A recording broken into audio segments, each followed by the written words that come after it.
Excuse me. Oh, wow. How fortuitous.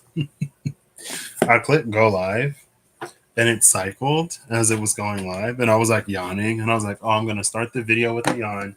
But as soon as I finished, it actually went live. So, hi. Hello. I know it's like 10 o'clock at night, Central Time. I'm meant to go live at like 8. Well, like 7 and then 8 and then 9. And here we are. So, anyway, a few days ago, I was scrolling on This Is the Scrolling. I wonder if this will be like ever a thing. I mean, I guess if it would be, it would be by now, right? Like scrolling through stuff on my phone. And I saw a video with a lady who was saying a bunch of fun facts. And one of her fun facts was that otters hold hands. I mean, it's not, it's one that I've known before. Was that otters hold hands when they're sleeping so that they don't drift apart. And then for some reason, I was on a walk the other day and I was like, well, otters also have like a favorite rock that they'll keep in their pouches, question mark, because they use rocks to like break open clams. And so I was like, oh, I could pull before and after the otter and before and after the clam, right? And then I was like, well, I think in the lover's card on in the Affirmators Tarot, it's a pair of otters. And so I would love to get tarot with the animal spirits because I don't necessarily want a bunch of animals. Um, and then I was like, well, if it's the lover's card, then it would be more so like a choice or decision that we make to break open a clam rather than it kind of sort of being like this thing that potentially just happens or it like coming across as a thing that just happens. The reason why I'm talking so much, I mean, this is like an ordinary amount of talking for me, but I'm still like figuring it out as I'm doing it. And I want to say it all before I start pulling so we know what rules we're working with. So anyway, I was like, so that's a choice and decision that we make that leads to something that is withheld being sort of cracked open. Right? So then I was like, oh, I could use the wild unknown archetypes because there's a stone in the wild unknown archetype. So I'm going to be pulling before and after the oyster, the lovers, and the stone. Now, what I'm going to do with the tarot is I'm going to use that to be the so I'm going to use that, right? And I'll pull the cards before and after. No, I'm pulling the cards before and after the lovers. And then I wanted to use the deck dungeon, use the Fable Maker's Animated Tarot to get a deck dungeon challenge. Now, the challenges of air are ones of connection, or you could say one of like journeys, connections and journeys to go from one word to another word. The challenges of fire are associated with slaying fire beasts, slaying or incapacitating fire beasts. The challenges of earth are receiving, and the challenges of water is they are related to like finding a key using one's perception and wisdom or intellect and investigation. So if it's a fire monster, if it's fire monsters, for the salamanders, I'm going to use a deck with a number of salamanders to signify like those challenges. And then I'll also pull another card for the magma methods and just like lump them all in together. Right? I'll do the same for Earth.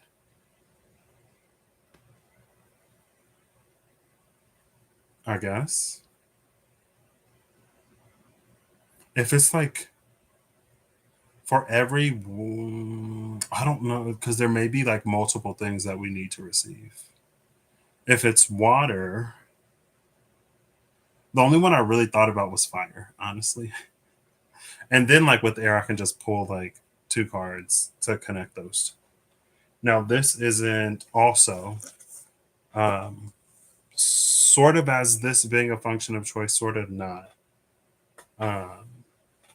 It's not necessarily to tell. It's not necessarily to get advice on how to overcome something. More so just like what needs to be overcome, right? Not telling anyone what to do, but just like, hey. And yeah, like I said, I want to mention it all up front to get the rules of engagement to make them clear.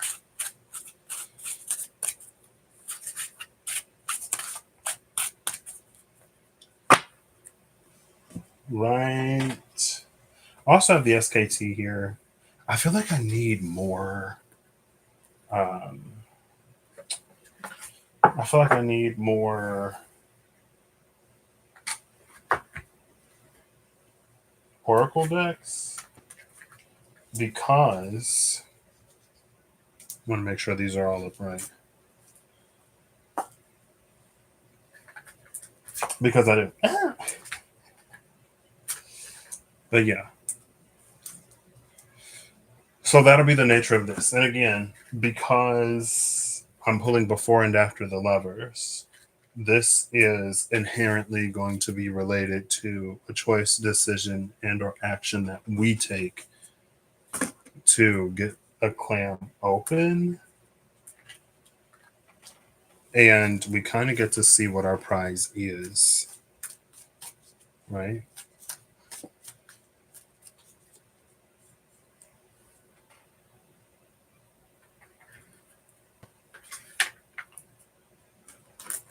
This deck is massive. Is that it? I feel like I can just start. I am going to, depending on the cards that come out, I could use the magical dimensions. It's fine. Okay. All right. So I'm going to pull before and after the oyster, the stone, and the lovers. I'm like, where's my phone? Let me Google this real quick. Otters, rocks. Yes, sea otters are known to use rocks as tools, and some even develop a fondness for a particular rock, carrying it around in a loose skin pouch under their arm. These pet rocks are often used to crack open shellfish and other hard-shelled prey. Thank you. I just wanted to like confirm because I was like, this is a thing, right? This is a thing that I've heard. We're gonna go top bottom or bottom top. I guess it doesn't really matter. I'll do yeah. Do I want to put it the other way? I almost set it out that way. I think I will. Give me one moment. I have this laid out horizontally, and I want to put it on the vertical. Yeah, I should have just left it like that in the beginning. All right, so we'll shuffle this one first. We have the King of Wands at the cut with Death. Interesting. I feel like kind of sort of a little bit lately. I feel like I've been musing a lot. A little bit. And then like later that day or the next day, something will happen and I'll be like, oh. Like maybe that's why I was like just thinking on this thing the other day. Even it's happened like 3 times just off the top of my head. All right, we'll do it 2 more and a cut. Oh wait, I'll timestamp this.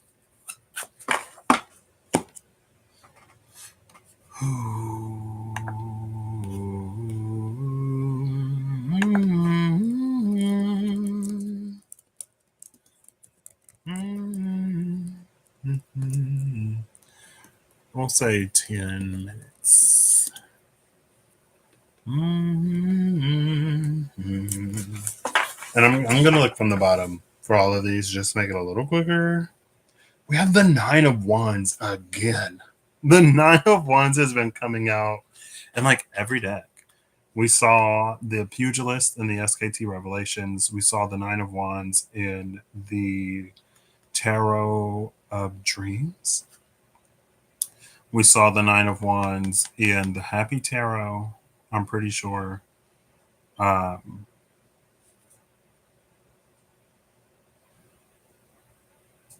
You could almost say in this deck, it's a burden of uniqueness.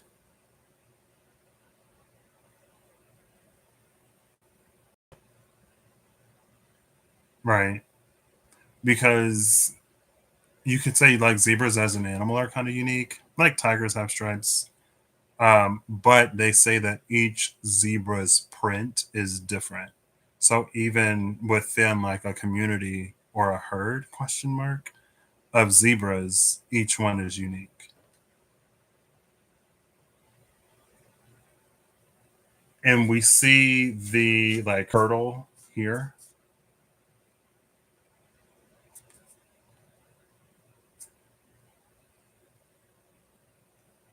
You could say that this is something that could be done easily, but when we try to act like or behave like another, it makes something impossibly easy. Oh, I guess it makes something very easy difficult when we try to do it in a way that is not our own. Low hanging fruit because of the rat and the mouse and some of the other stuff that's come out lately.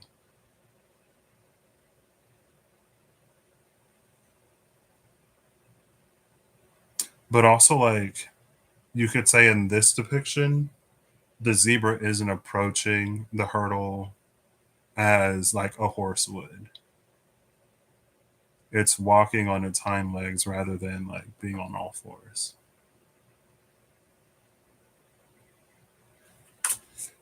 We also have Temperance and the Nine of Swords. Whoa.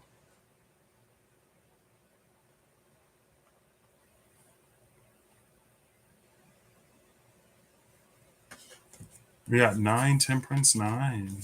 Temperance between the Nine of Wands and the Nine of Swords.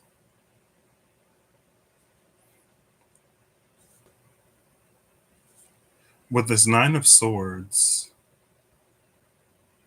it's almost like the See No Evil monkey, but it's like peeking. It's peeking between. That's why they say to cover your eyes, monkey. Like, you're not supposed to see this.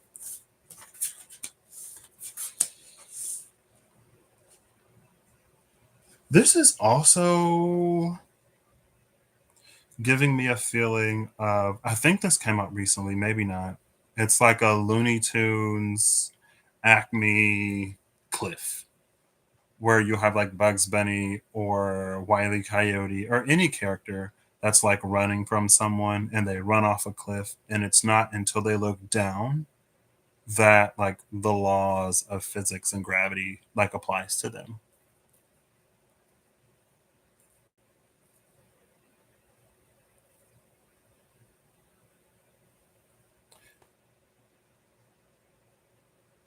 Also,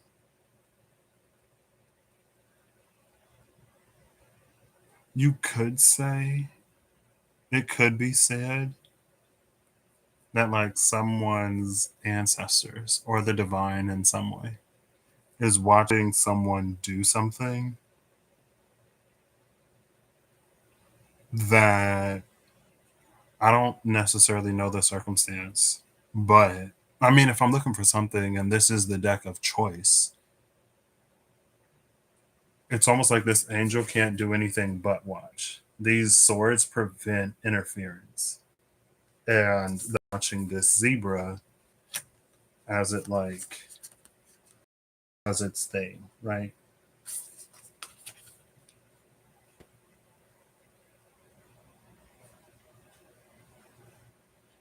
And maybe someone's like spirit person is like, oh my gosh, I can't watch, I can't look. What are they gonna do? Are they gonna be okay?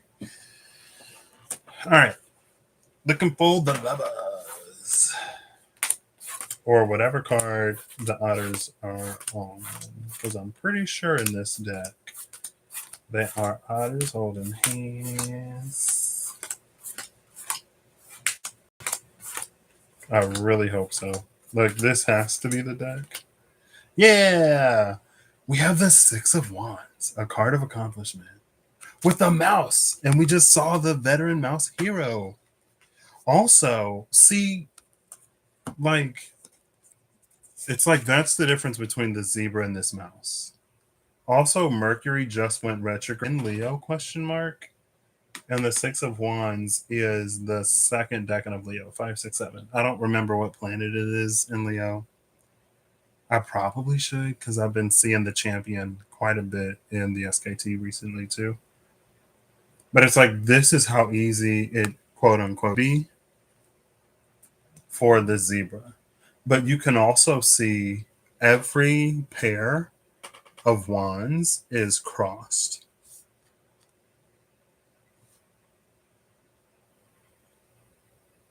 And then there's a pair of uncrossed wands that aren't being like held.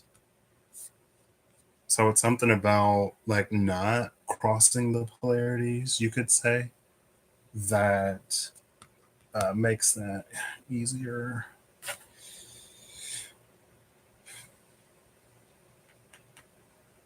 I did notice that. I was looking at, I was like, is that like tens and ones or something? It could also be 18. It could be a moon energy, right? XIIX. Either way you look at it, XIIX. But it's not 18 in a way that the Romans would have written it. I mean, I can say it isn't, but who knows, right? Just because Roman numerals are like you do one before and one after doesn't mean that there weren't people who would do 2 or even 3. Especially like if you know the conventions of it, you would be able to read it, even if it's not something you would typically run into.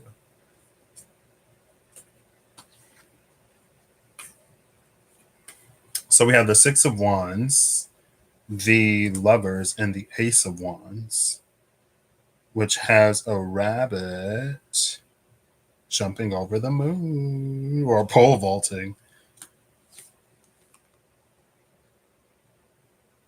We also saw the veteran rabbit hero, the Beauregard mentor.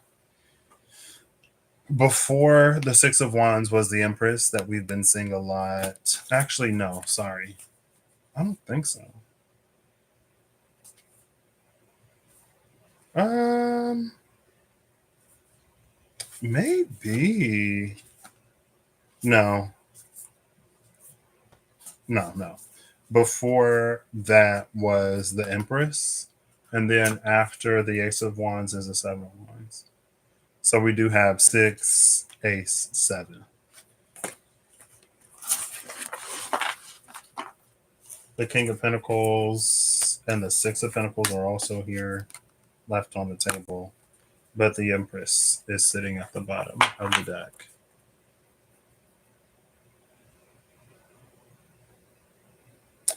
For some reason, the veil of this Empress gives like High Priestess energy. Maybe it's the stars. Like it does, but it doesn't. It does because of the stars, but it doesn't because the veil is so sheer. It feels like if it were more High Priestessy, it would like conceal more. You know what I mean? Like it wouldn't be so easy to see through.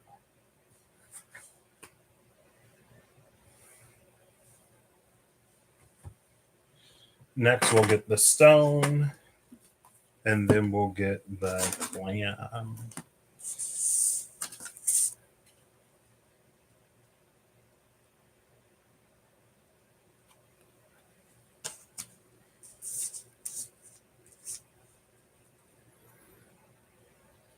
Yeah, I showed the cards. Excuse me. So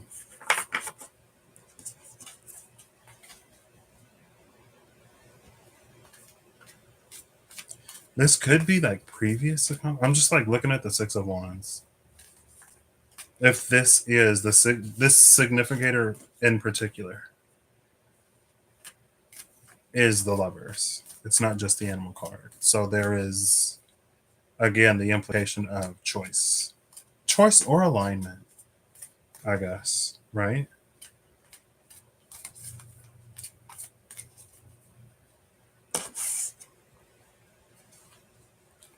All right, one more of these and a cut. We have the Offering, the Animal, and the Warrior.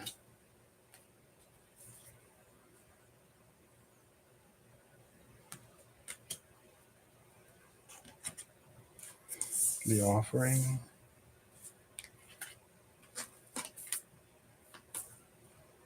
There we go. The Offering, the Animal, and the Warrior.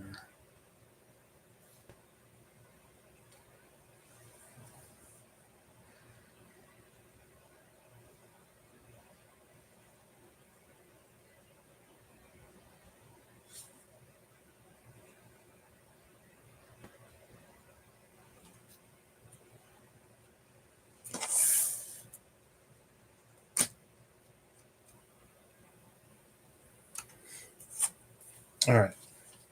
We're looking for the stone. That. So between the Animal and the Warrior, we see an eye and then the diamond gold third eye.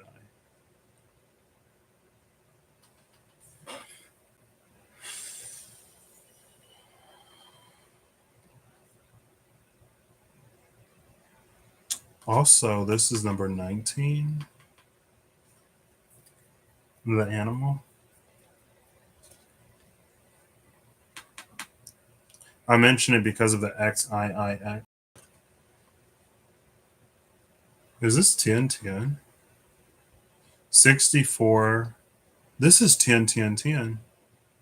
64 is a 10 is a 1. 19 is a 10 is a 1. And then 10 is 10 is a 1.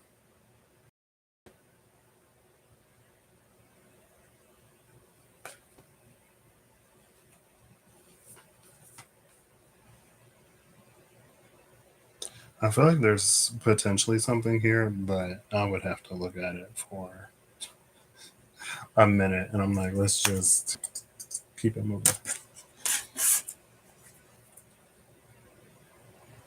I guess maybe it's almost like an Odin energy because of the eye of the animal and the diamond third eye of the warrior.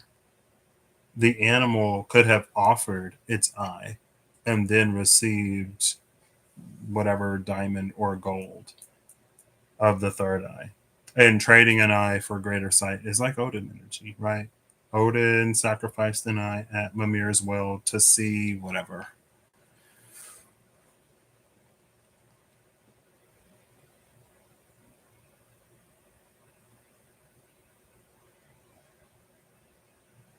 But with the diamond gold, third eye of the warrior, it has a socket, but also there is like a shape changing energy on the skull of the warrior in particular.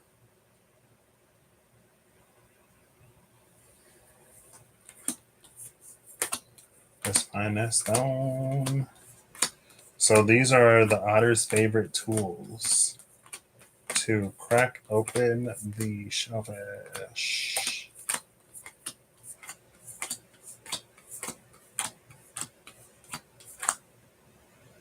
So before we have the father, so that's going to go under the Six of Wands. And then we have the stone. And then after we have the vessel. 69. And that's going to go under the Ace of Wands. We have the Starborn. Oh, interesting. Before the father is the eternal child. After the vessel is the Starborn. So the egg and the child. The baby.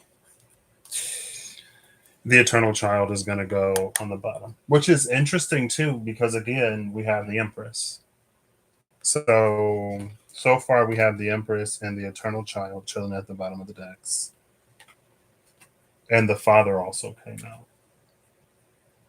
See, there's something here, excuse me, with the Six of Wands that I don't know if it's a tie or what it is to like a previous accomplishment. I mean, the Six of Wands is the Six of Wands. It's associated with accomplishments. But it almost feels like because something else was done before, because another choice or decision was made previously, something else is like easier now. And then we see like these two sides to the father.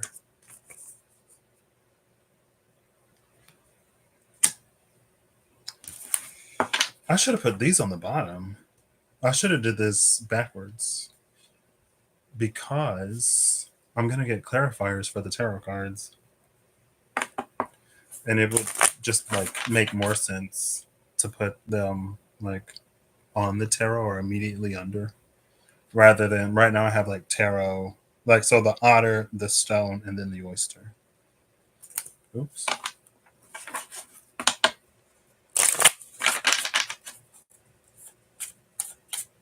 I guess that could also be like the energy of a good example. If the Six of Wands, like their favorite tool is the father, maybe like they had a great father figure, or they are a good father figure, right? It's like, oh, my water is gone. It's like because of their child, there's like something that they can do. Like we talked about the love of the mother and the sibling. I think that was in the last live. Maybe not the last one, because the last one was the booster pack. I can't remember if that one, if it was that one or not. But we talked about like it came up how like love could be the thing that makes a human superhuman, or that enables a human to perform the superhuman. And for the first part, it was like primarily focused on like when I was talking about it, it was like the mother. But then I think towards the end, I was like, it could also be the father or the brother or just like even a stranger with a pure heart, or with the heart and intention that that strength can find, or that the strength can attach to amplify. But the Ace of Wands in the vessel, that's like the being a vessel for some kind of inspiration, right? Like inspiration strikes and someone acts on it. Divine inspiration, that's what that would be. All right, and a cut. So we have the lamb, the mouse, and the vulture. Look, we see the mouse again. The lamb, the mouse, and the vulture.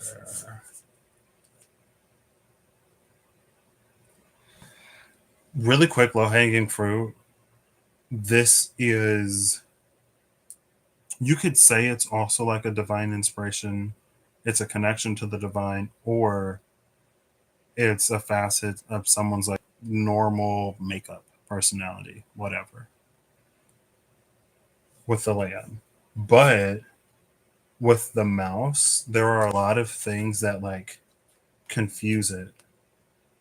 And so now what is all of this is like these stars sort of in the dark. You could say this is like soul, this is like essence, how I read the soul and the essence. So the soul is us in our entirety, you could say. And the essence, it's the pieces of the soul that we're consciously aware of or consciously engaging at the very least. So it's like there's a bunch of stuff that makes us up, but we don't necessarily take all of it into every single situation and every single facet of our lives. But then with the vulture here, it's like some of these things will die off. So it's like it will either close the gaps between these stars, it'll brighten up the sky until it more reflects this, or it'll just form like lines and create something like a constellation.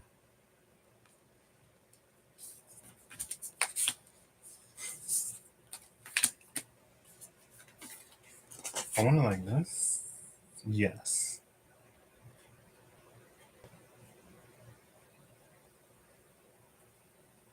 You could also say this would be the energy of like bit by bit, slowly but surely, love is like winning or peace is being restored in some way.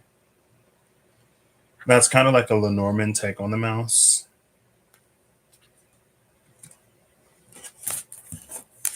All right. We're looking for the oyster.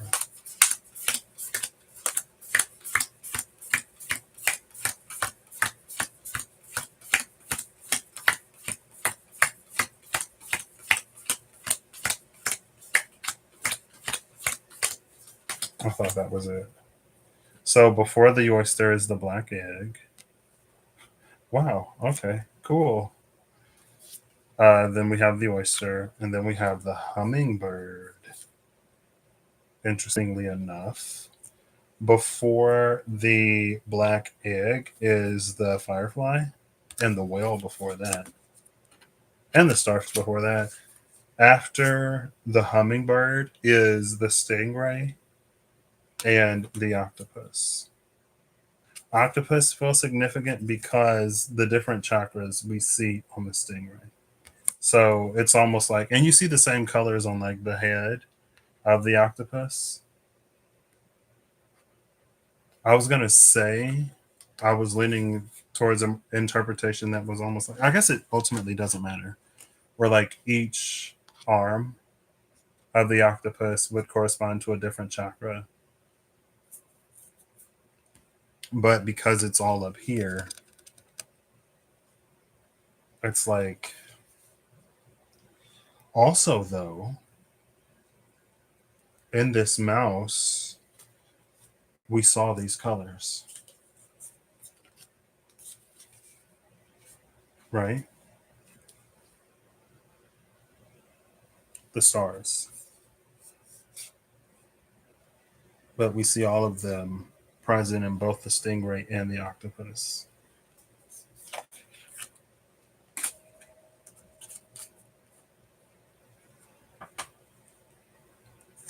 Cool.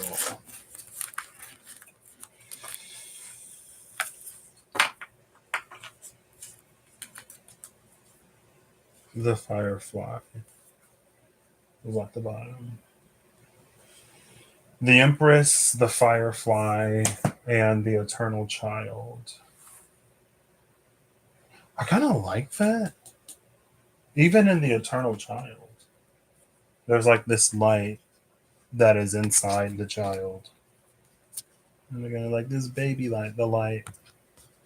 Do do do.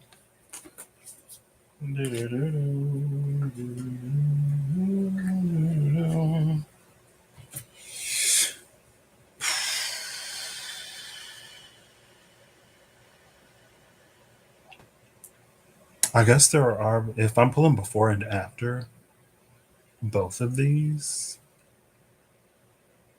there's going to be two challenges.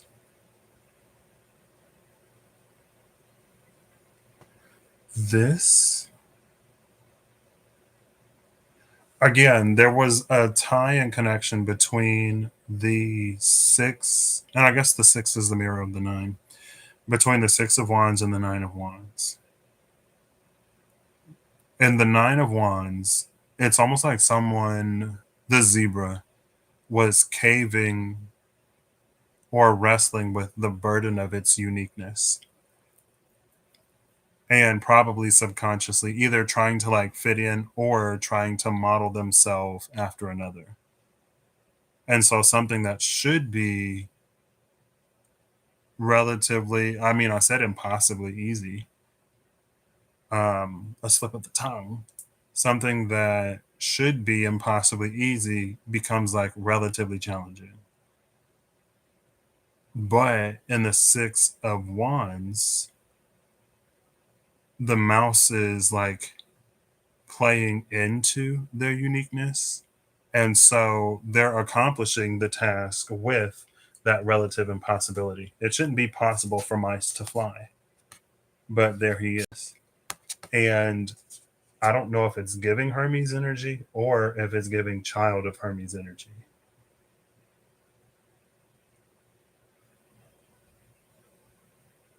Ultimately, I mean, doesn't matter. But either way, it's associated with Hermes, right?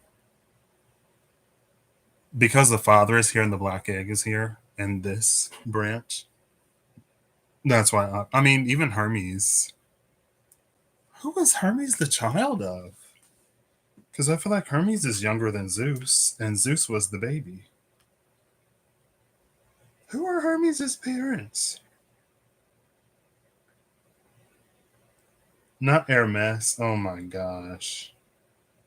Get out of here.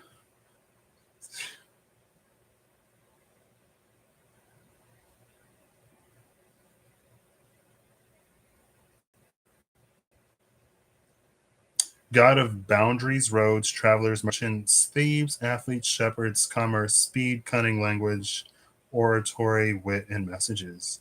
Because of boundaries and roads, I wonder if it's like associated with the crossroads. Hermes also plays the role of the psychopomp or soul guide, a conductor of souls into the afterlife. Who are your parents? What? I had no clue. Zeus and Maya?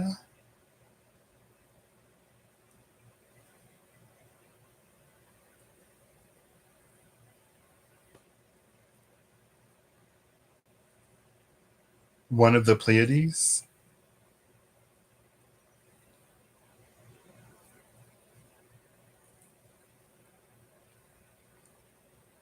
Daughter of Atlas and an Oceanid, the oldest of the seven Pleiades. Okay. Sometimes called mountain nymphs. Oreads. I feel like it's like they're kind of like popping up in my mind. Pleiades. Oh yeah, yeah, yeah. The mountain nymphs.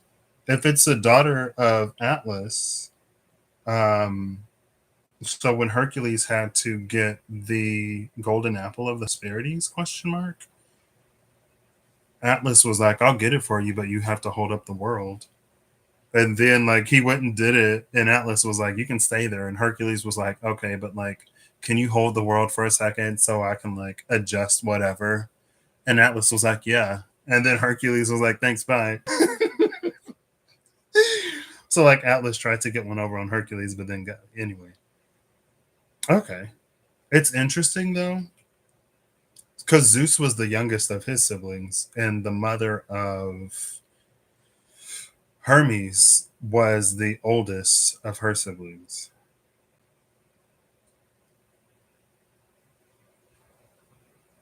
I mean, I don't know if it's super interesting. It's just something I noted. Okay. Because I was like, he's not a Titan, but who are his parents? So this could be she's giving almost like Percy Jackson and the Olympians, where like Perry was a child of Neptune.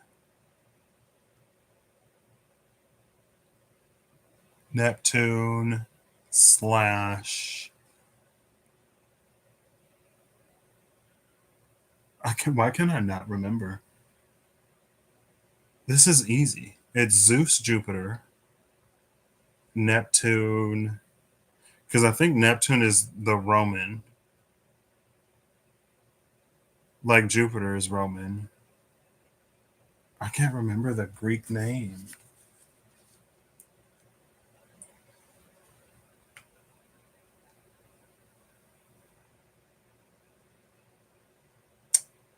And Hermes is Greek because Mercury is Roman. Why can I not remember that man's name? Neptune.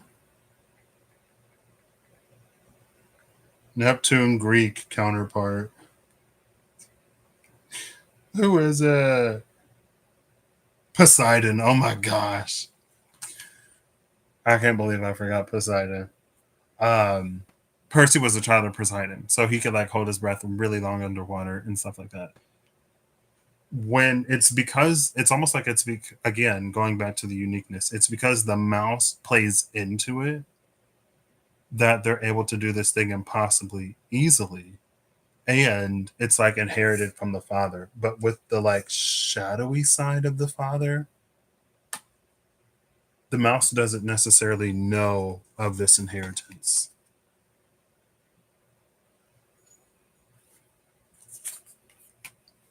and they don't need to. It's because the mouse is at peace with itself in its entirety that it doesn't have to go on this whole like journey of like discovery in order to unlock the gift that it naturally holds. I don't know. I guess we can get into the cards on that one and see. Um Ultimately it kind of doesn't matter. But I don't know if the black egg hatches or if the mouse just like, you know,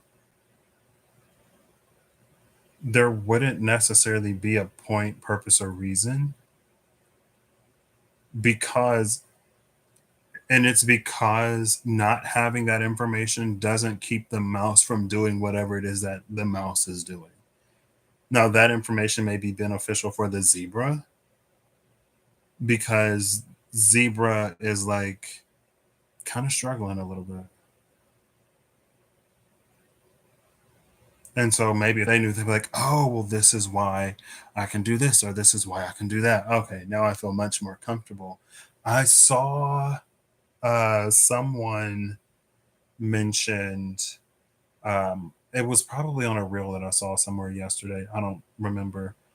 But I saw something, somebody was like, humans are afraid of what they don't understand. So we need more understanding. And I was like, of course, Patrick being Patrick, I was like, or we could just do what we're afraid of, or we could like allow ourselves to like the process of discovery. Needing to understand something before we engage it is it like it limits our capacity. It's understandable, but there are certain things that don't need to be understood to be engaged with, right? Like you can go to driving school and learn how to drive a car and not understand the functioning and mechanics of it. On the other side, we have the Ace of Wands, the Vessel, and the Hummingbird.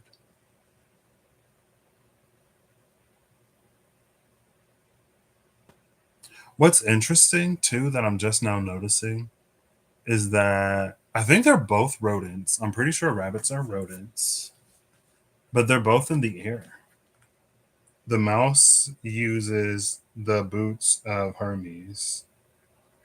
The rabbit is vaulting on this. Rabbits are not rodents. While they share some superficial similarities and were once classified together, rabbits are actually in the order Lagomorpha, which also includes hares and pikas. Pikachu.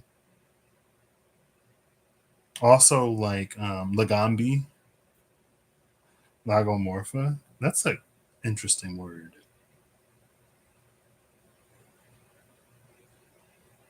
These 1912, they haven't been rodents since 1912. And I'm like, I think they were rodents. I was like, oh, they were reclassified? Was that like recently? Yeah, girl, that was over a century ago. Okay, all right.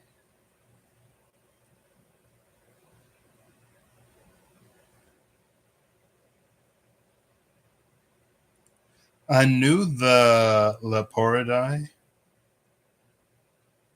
but I didn't know Lagomorpha. I wonder what like the etymology of that word is.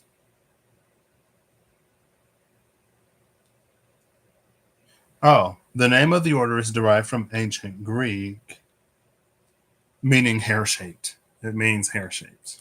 Cool.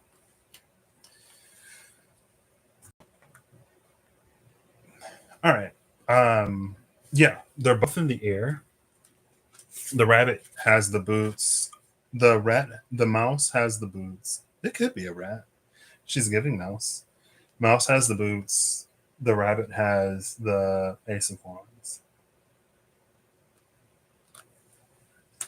With the vessel,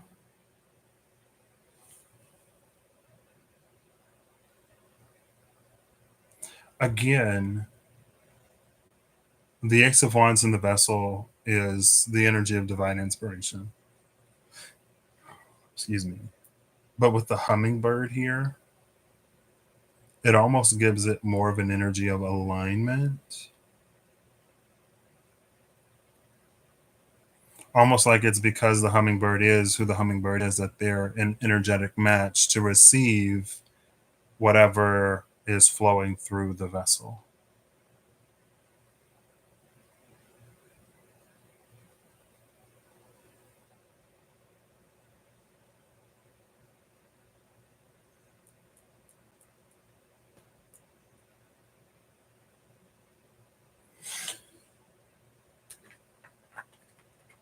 All right.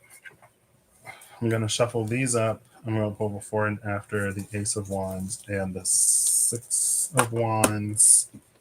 And then I'll get more into these, I guess.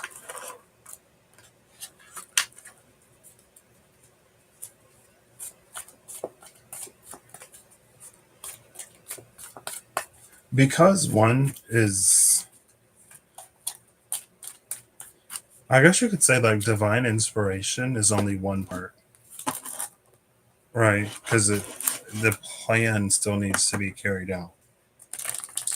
The creation still needs to be made.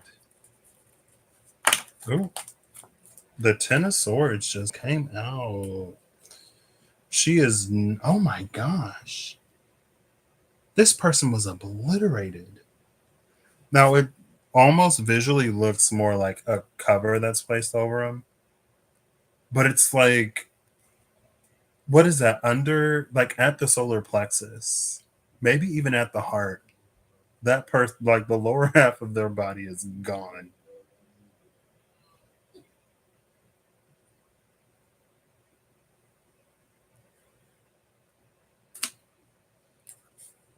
Cool. Ten of Coins, Knight of Swords, the Hierophant. I don't know. This deck is in half, so I'm not sure which half holds these cards. Seven of Wands. Eight of Wands. Interestingly enough, the Seven of Wands is with the Empress again. I didn't realize you got so blurry. Da da da da da da da. Ba da ba da da da da da.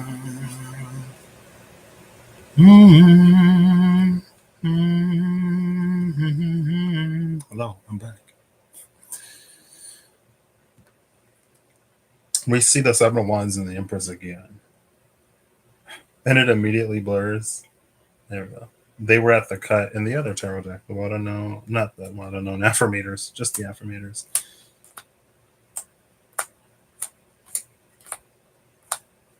It looks like they are both. Oh, Six of Wands. Six of Wands and the Devil. There is no card after the Six of Wands. The Six of Wands was the last card.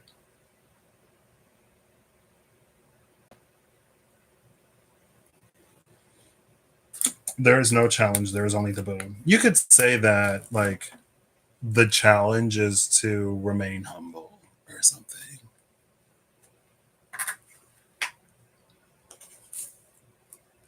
Or because the black egg is here, you could say that the challenge is to find one's truth. It's interesting. I saw there's a Netflix show called Son of Whoever. I saw an animated, I didn't watch it, but I saw the thumbnail for an animated recap of the show. And it's like Son of the Devil or something like that. And spoiler alert, spoiler alert, spoiler alert, spoiler alert. In the show, they're like the main character is the child of like the worst monster in like history. But you find out the truth. You find out why the man became the monster. And the people, it was very much so one of those like the people in charge know the truth of what happened. The monsters are the people that you sympathize with from the beginning. And the main character is like, to the people that know, he's like the child of their biggest enemy because of what they did. But to everybody else, he's just like the child of the worst person ever.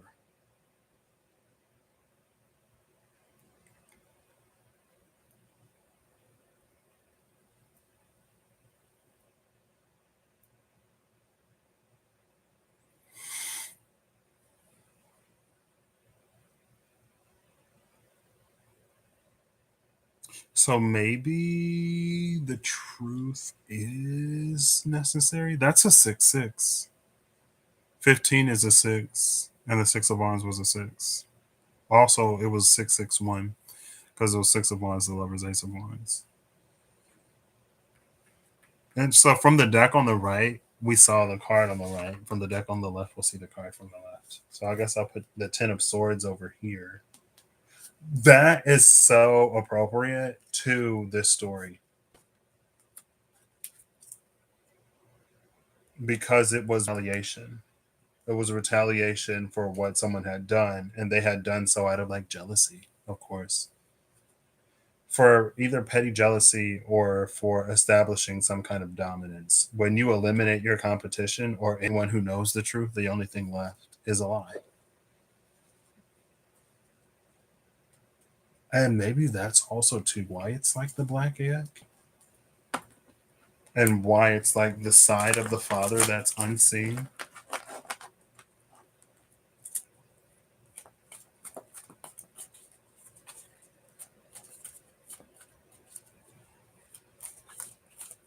All right, and a cut.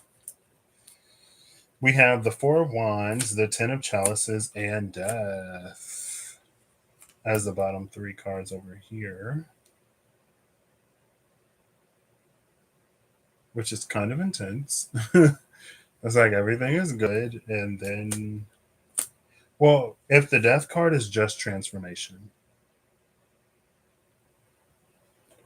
it's like things could get better.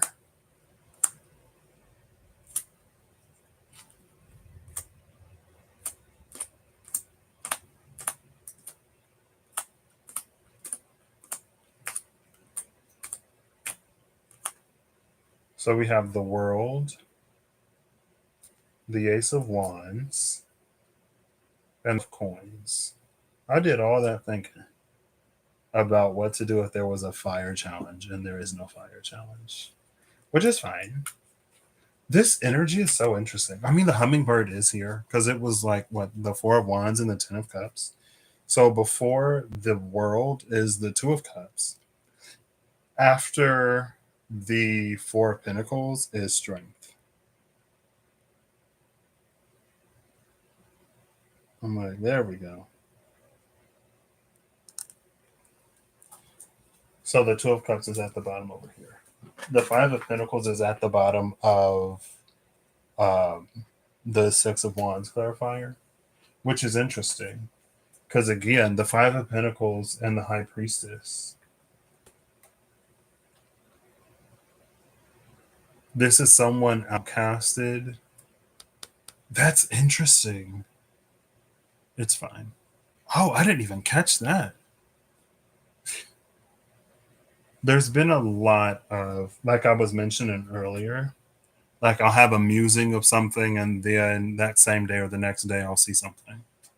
Um, I had that exact thought. I was like, and then I saw it. Okay, cool. It's not necessarily related. But with the Five of Coins, again, it's like this story of someone being cast out. I was watching a video on the YouTubes. I think I mentioned it. Or maybe I saw the video after.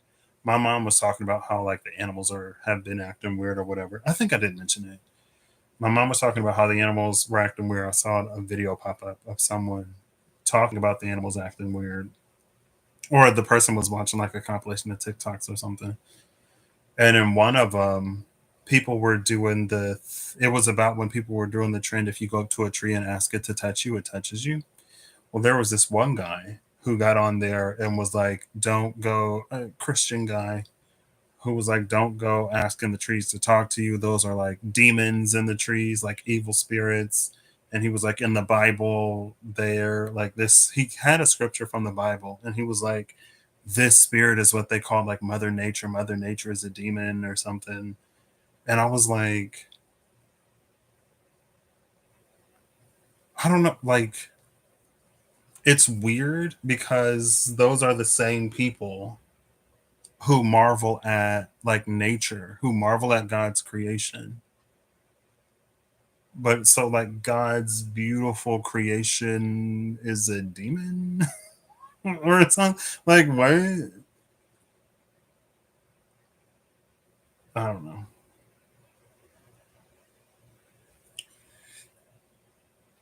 Anyway, I guess yeah. Um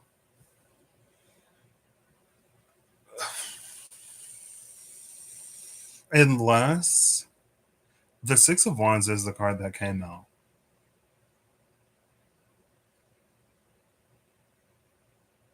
But again, it is tied to the zebra. So maybe the zebra, another reason why the zebra struggles is because they've been convinced that their otherness is evil in some way. And you can even get into like the world punishes people who are self affirming and self loving and stuff because there's nothing that you could sell to someone who loves themselves. Now, people who love themselves still love fashion. Some of them still like fashion. They still like makeup. They still like all of the things that people like prey upon others' insecurities and vulnerabilities to like sell, right?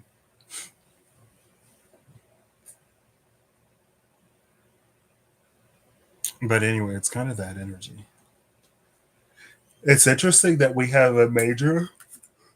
Excuse me. Both of them had a major arcana card before, but again, I'm not surprised because of the air of divinity like all up on this. Um,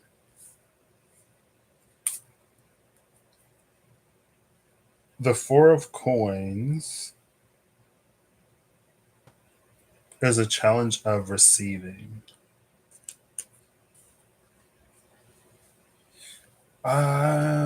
I could do two before and two after.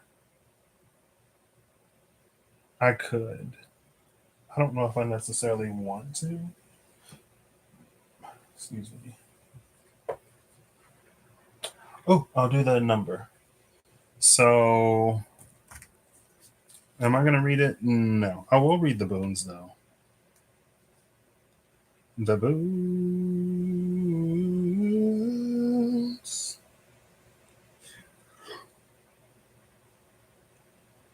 The boons.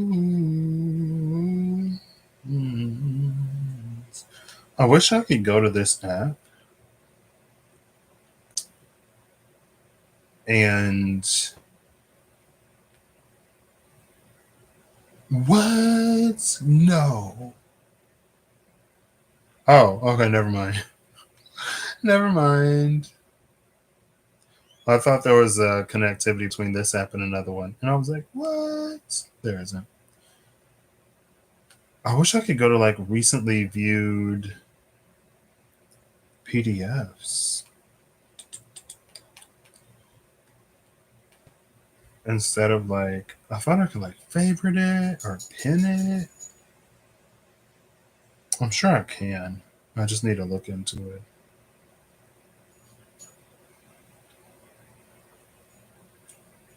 Oh, wait, recent searches? Recent searches. There we go. Thank you.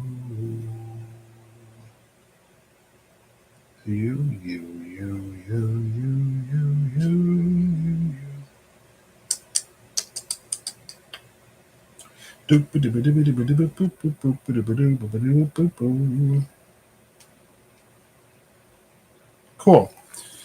So let me timestamp. I mean, I guess maybe not. Should I timestamp? I mean, yeah, sure. I'll timestamp.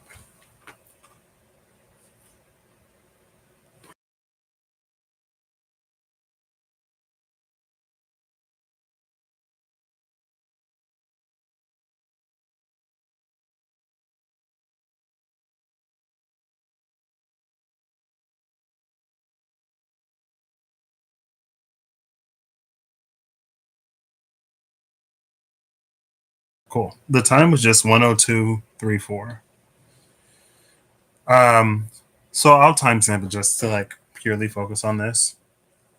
So the first stone is the father. What's interesting about the favorite tool being the father? Yeah, that's why. So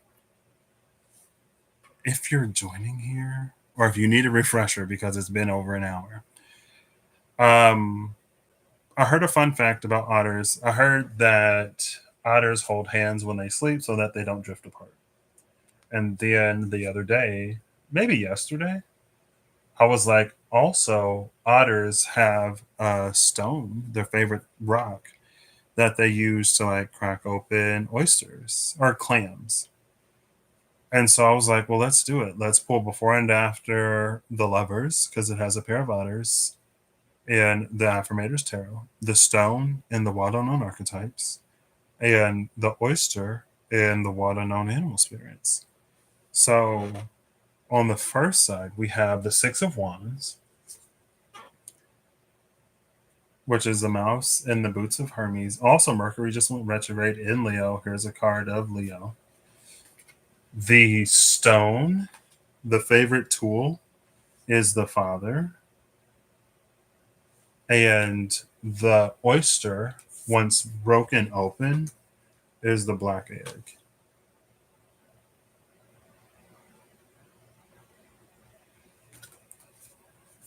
I clarified the Six of Wands, the otter, and the wild unknown, and the Fable Maker's animated tarot to get like a challenge. Since the lovers is it corresponds to like choices and decisions.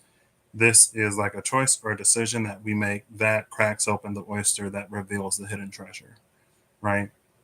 And so the challenge in that would come from a minor arcana and the boons. The major arcana are boons in this deck. On this in this half of the deck, the Six of Wands was the last card, so there was no card after the Six of Wands. which you could take as which you could take as a like a title card situation. But the card that came out, first of all, the Ten of Swords fell out. I was looking for significators, so I'm noticing the sun in this Ten of Swords for some reason. The Ten of Swords came out. The card before the Six of Wands, because again, there was no card after, is the Devil. So there's an energy here. When I was getting the cards, the bottom three cards in the Affirmators Tarot was the Nine of Wands, Temperance, and the Nine of Swords. The Nine of Wands, it was a burden of a uniqueness. The zebra that was trying to fit in, or a zebra that was modeling itself after another. Because of that, there's something that the zebra should be able to do fairly easily, jumping over this hurdle that they were struggling with. And their ancestors, their spirit team, the divine, is like watching them in the Nine of Swords, but not necessarily able to interfere. Right? That was that story. But then we saw the Six of Wands. And so it was like, here is this mouse that is easily overcoming this obstacle. Like this mouse is easily jumping over four wands. Well, yeah, this mouse is easily jumping over four, where the zebra only had to jump over one.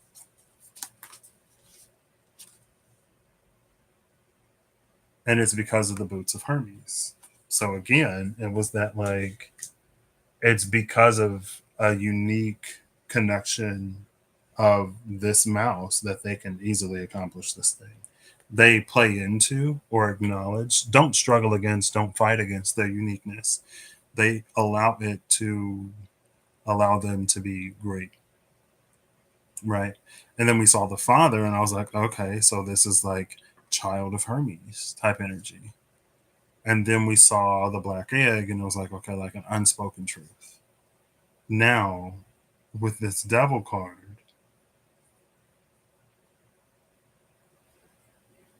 it's a possibility. And there's a Netflix show that came to mind. But the story is basically whatever their divine inheritance, it's been sort of demonized, taken out of context, and used. I mean, kind of, sort of, in a way. You could say it's been used to make people feel isolated, vulnerable, and completely and totally dependent upon another individual. I've never necessarily viewed it that way, but it's like kind of blatantly obvious, right? You say that everything and everyone else is bad. Wow. Um, and then like there is one way.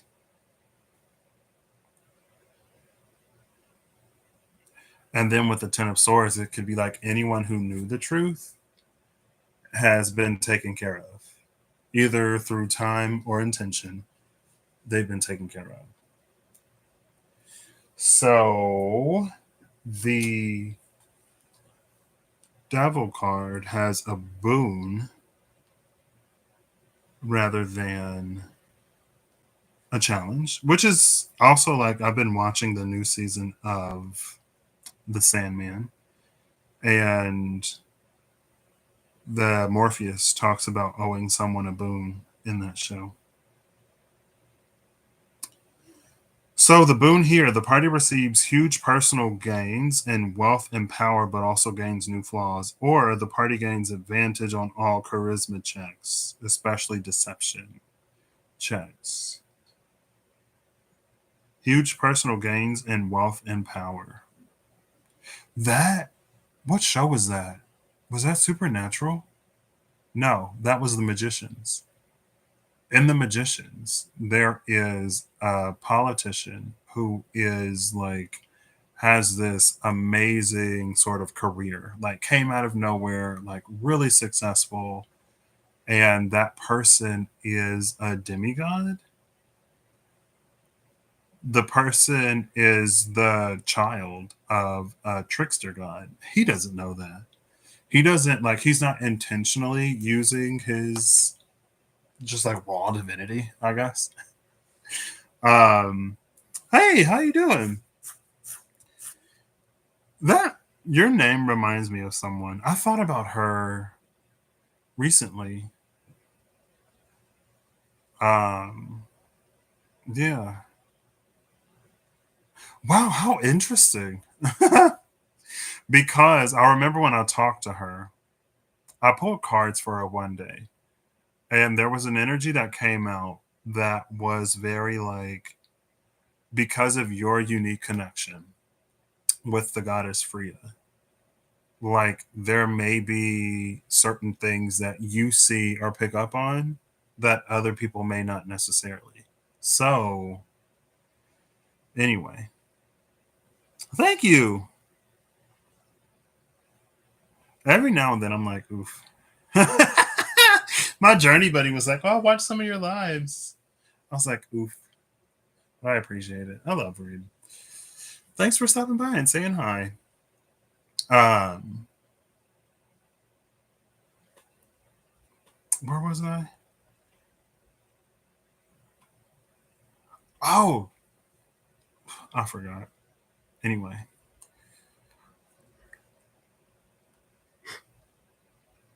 but I mean that is very like applicable to this too. It's a personal sort of connection, and I think another thing is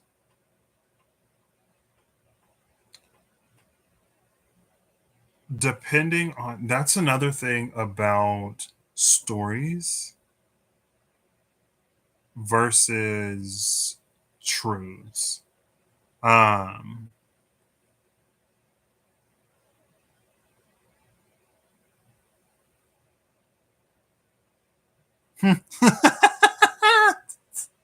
the Taurus in me is very much a fan of eat good food. Um, maybe that's the thing about.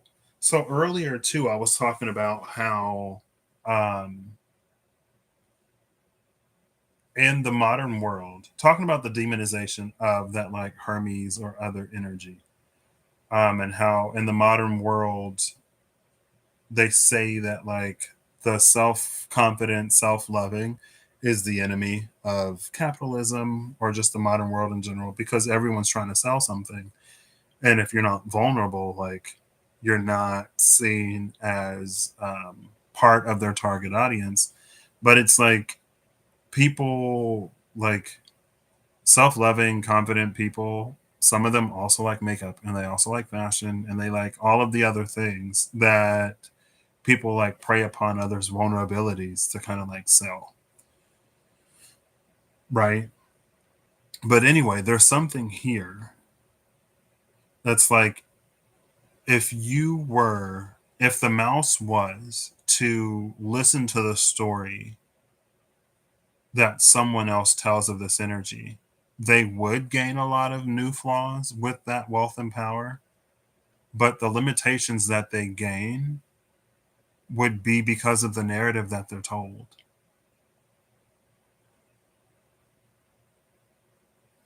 right? It's um, like there are so many limitations that we pick up, right? It's like, well, if you're this, then like let's say that like uh low hanging fruit, like smart people are like socially like awkward or whatever, right? And someone is like smart and social and not awkward. then they could be like, oh, well, I must not be like smart because I'm not socially awkward, and smart people are socially awkward. Or they would take on the mantle of like being socially awkward because there's this subconscious programming that if you identify as one thing, then you also have to like do something else. But that's not the truth.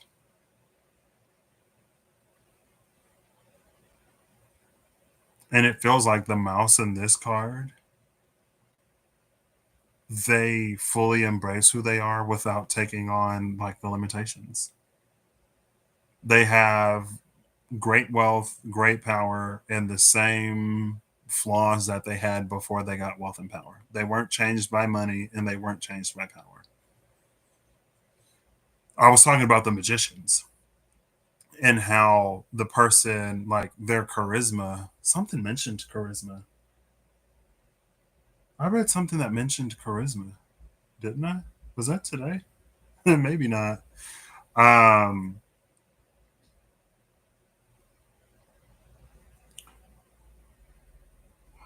oh, MK Ultra. I was like, the what stuff? um, in the magicians, there is the character who is the son of a trickster god. He doesn't know. Um, and he thinks that like he accomplished everything on his own merit. And the truth is, like, kind of sort of yes, but he was extra charismatic because of his blood. And then that whole relationship in that show was that relationship in that show. But that energy is kind of sort of here. Just the energy of like being special, right? But it's like, again, because the Six of Wands came out, like, I don't think, like, there's a whole bunch of like caveats and things that I could say, but I feel like if this resonates for someone, I guess we're all human and we have our days, and confirmation isn't bad. Now in my head, I'm thinking of Rob Kenobi. He was like, sometimes a good reading is like a good thing, and you can still give those like confirmations. I was like, okay, because I don't think this person would necessarily, whoever this resonates, would necessarily struggle. But again, it's like you don't have to buy into the limitations and everything else just because like that's the story. Like just be you and be like truthfully, like the black egg is associated with the throat chakra and also like authenticity.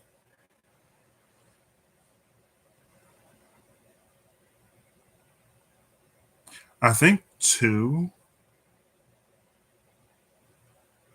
because the Six of Wands so easily accomplishes and achieves and overcomes some things that could be really difficult for other people,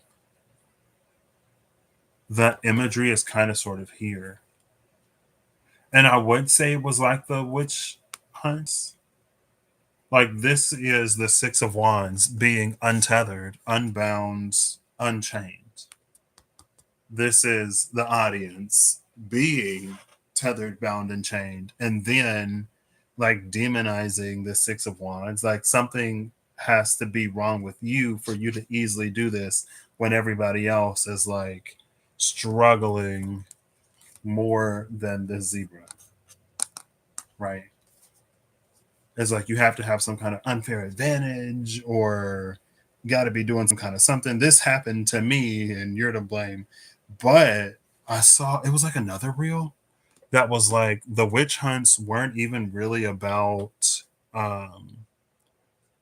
like the witch hunts weren't about what like we think they were about. It was a bunch of like sometimes single unmarried, most of the time single unmarried women who were like landowners and dudes who were interested in taking their land, or people who were like interested in their land, you know. And so they came up, maybe partially inspired, they came up with the witch trials, witch hunt, to get the land. there's always a purpose and agenda behind it. But yeah, that could be, you could say, an element of envy.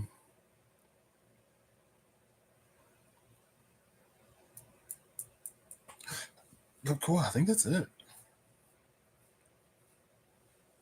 I mean, I guess that is a choice, right?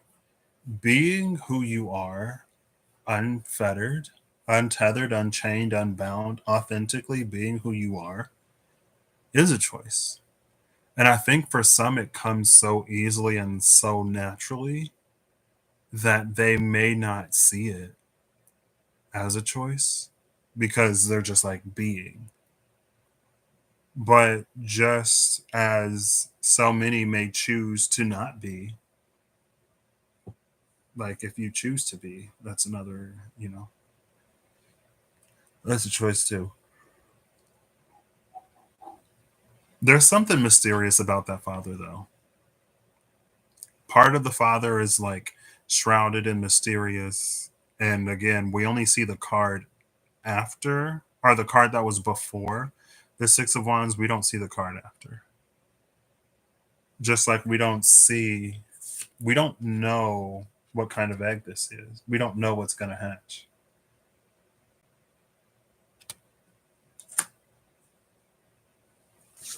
Cool. Let's timestamp the second one. I mean, there's not much more to say on that.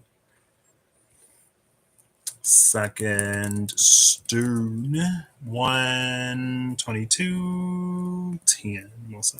Wow, that was like 18 or 20 minutes. Cool. Now this one is more involved. Again, if you jump here and you need a reminder. So I heard a fun fact, part of a video of fun facts. It was like otters hold hands when they sleep so that they don't drift apart when they're on the river.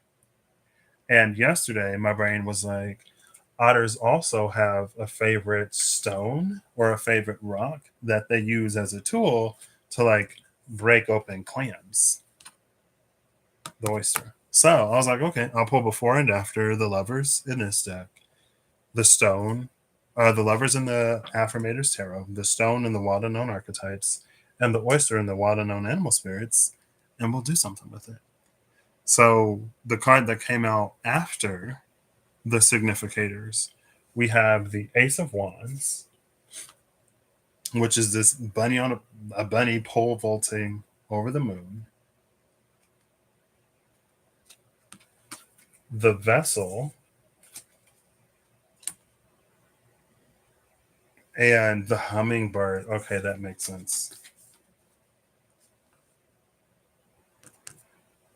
And then I pulled before and after the Ace of Wands in the Fable Makers Animated Tarot to get a challenge, right? There is a choice that someone makes and they overcome a challenge to reveal whatever is hidden beneath the oyster. Your cards are, it was the World before the Ace of Wands and the Four of Coins after.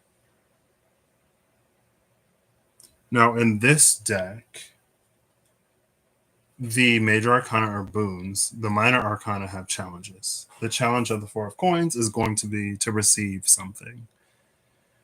Now, when I was getting to this point in the video, there was a very obvious, like, divine inspiration behind this energy, behind these cards, right?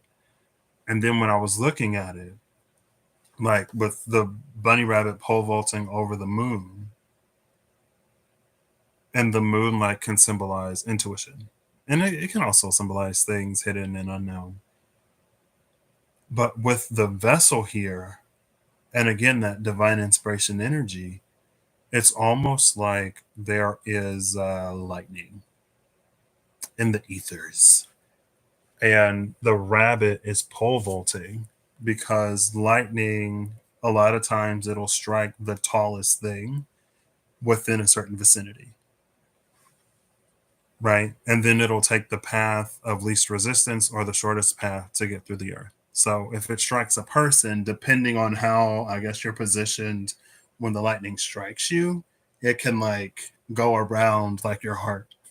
or certain like vital organs that you don't necessarily want to be electrically overloaded, and maybe that's how people survive. Some people survive. Isn't there like a person who's been struck like 2 or 3 times, or maybe that's just internet urban legends, digital legends? But it's like because this rabbit has so much height, they become like a prime vessel for whatever that divine inspiration is.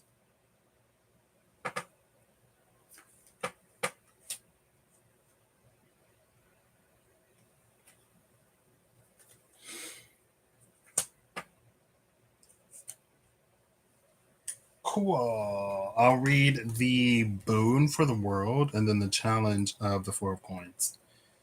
So the boon for the world is a world that was destroyed is restored. That's the first one. The second one, the party receives something that will give them a chance to save the world. Saving the world or restoring a world combined with this divine inspiration. Love that energy. Um, the challenge, because, and again, I think what's interesting about that is I can see the verticality, the raised vibration, especially with the card like a hummingbird, that is kind of sort of loaded with like it's this high vibrational whatever energy that's like so whatever. I think it's like stuff like that. Like if you are aware of the ethereal storm and you want to be struck to receive some kind of divine inspiration, to be a vessel for something, it feels like there's a very, it's been coming up kind of sort of a lot lately.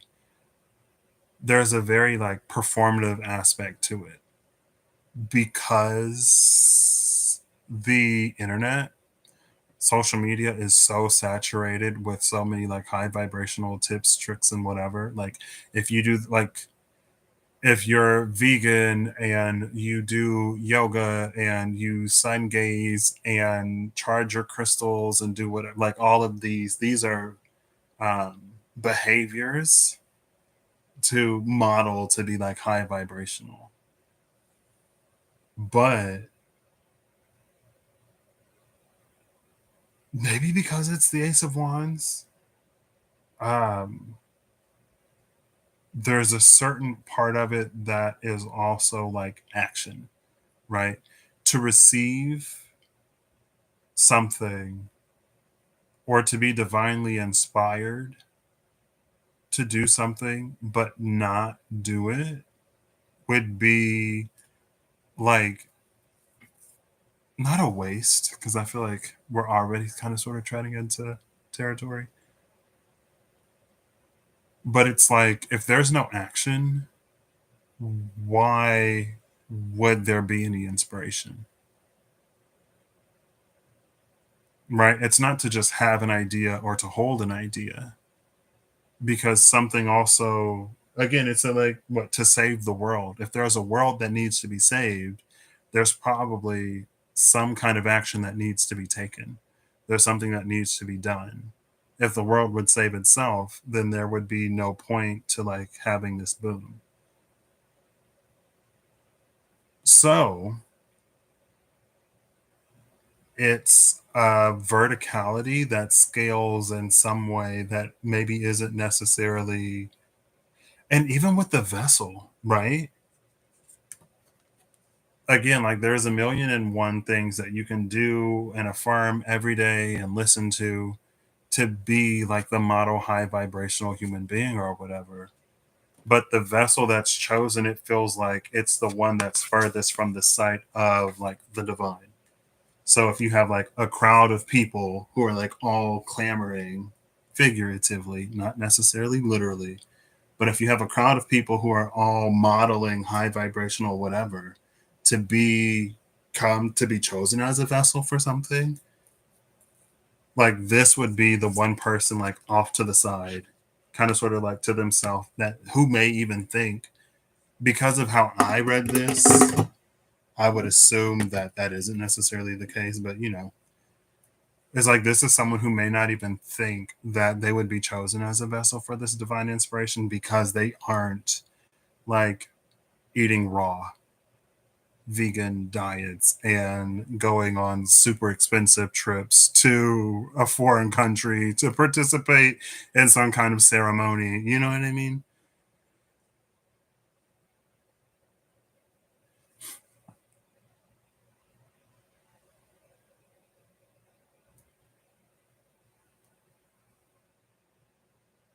The Four of Coins. I also like the Four of Coins because it's like, I think a lot of times we see the Four of Coins, it can be like something or someone like withholding or being like stingy or selfish, not giving. But some things are safeguarded for good reason.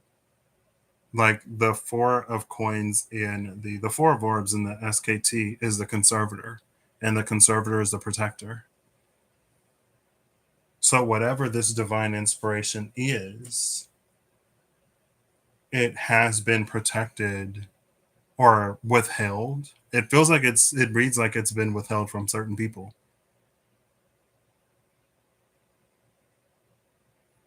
And it's because, and again, if it don't resonate, don't take it. But it's like it's because a certain aspect is so performative of like these are the high vibrational things to do. These are the things that will like lower your vibration. This is like how you whatever. This is how you ascend into the 5D. This is how you align to New Earth or whatever. It's like even if our intentions were good, with so much information and so much help, it becomes easy to just like slip into the performance of it all, right? When we start to do stuff because we think we have to or because we were told to, rather than it being of like true alignment. And not to say that it's all false, of course, like obviously, but it's like the intention becomes more about, it's like you better not pout, you better not cry, you better not shout, I'm telling you why Santa Claus is coming to town. Like it's hard to be good for goodness sake when you're like telling kids to be good so that they get presents from Santa. It's like if you want presents from Santa, you got to be good. But then it's like people are being good to get presents. They're not being good just for the sake of being good. And so like telling people about Santa almost makes it impossible to end up on the nice list because now it's like people are running their own calculations on like the million and one reasons why they deserve everything that they want from Santa and more. But then Santa's like, but you didn't do any of that simply for the sake of like the goodness of doing it. When you do something to get presents, that's actually like kind of selfish, even if there's good that comes out of it. And it doesn't negate the good that comes out of it, but it's like the intention behind something. That's like the truth of our frequency. The truth of our frequency is our intention more so than it is affirmations or actions or anything else. The truth of our actions is in the consequences and the repercussions. So like these are two different things. The truth of energy is intention. The truth of action is how it affects like others in the world at large, right? And so again, like it becomes really difficult to be a true vessel when we try to be. I think that's why, like, I think it's so almost like ironic or telling that the hummingbird is here because of how the hummingbird is seen. Anyway, whatever that has been withheld for good reason. And that's another thing about the truth of intentions, too, right? Like, if we're being good to get something, then if we are divinely inspired, if we are given a power or whatever, would we choose to make the world a better place? Would we choose to, what is the word for like unextinct? There's a few things. I feel like there's a few animal species that were believed to be extinct that have been like found recently. Like the earth is healing, even though it seems like it's falling apart. It's like, would we actually save the world, or would we use that to fill our own pockets and to bolster our own coffers? That's why it's withheld. Because most people, or at least some people, use vibration as a currency or try to use vibration as a currency. Be in a high vibration so you can win the lottery and get the partner of your dreams. And again, it's like good people on the nice list get presents from Santa. So you don't have to do things to get like you don't have to be nice to get presents. If you are nice, you'll get presents. And those are like completely different anyway. I am going to use this to determine how I get the cards. So the 4 of coins, the challenge here, because I don't know which cards to pick. Like, I don't know what deck to go for. So, this room contains chests. 4 chests. Hold up, wait. Hold up. I'll read it as it is. Coins 2 through 10. These rooms contain chests, each containing a number of gold pieces equal to 1d100 times the number of the card drawn. The door unlocks when the coins are removed from the chest. So you just have to remove the coins from the chest. You don't have to take them. You could leave the money on the table. You know what I mean? But the reason why I reread it, I guess this room contains a chest, which contains a number of gold pieces equal. Because I was like, is this multiple chests that each hold this much? All right. 1d100. I actually. Oof. Am I going to roll? Am I rolling physical dice today? Yeah, sure. Why not? Ugh, maybe.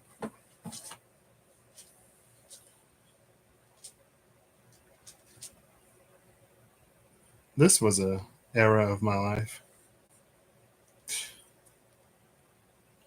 That's the thing about eras in life. You know, sometimes some things happen and you think they'll last forever. Or at least longer than they did.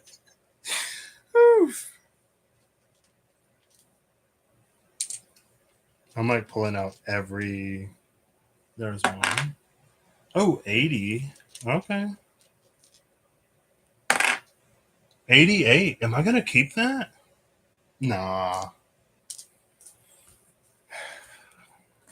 As I just like put the dice on the table, it came up 88. I'm going to put them in here and shake it up.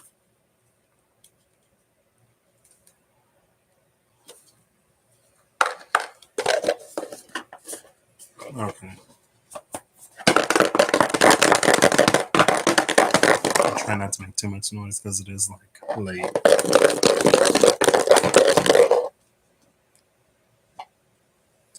We have 7 and the other one is under the ribbon.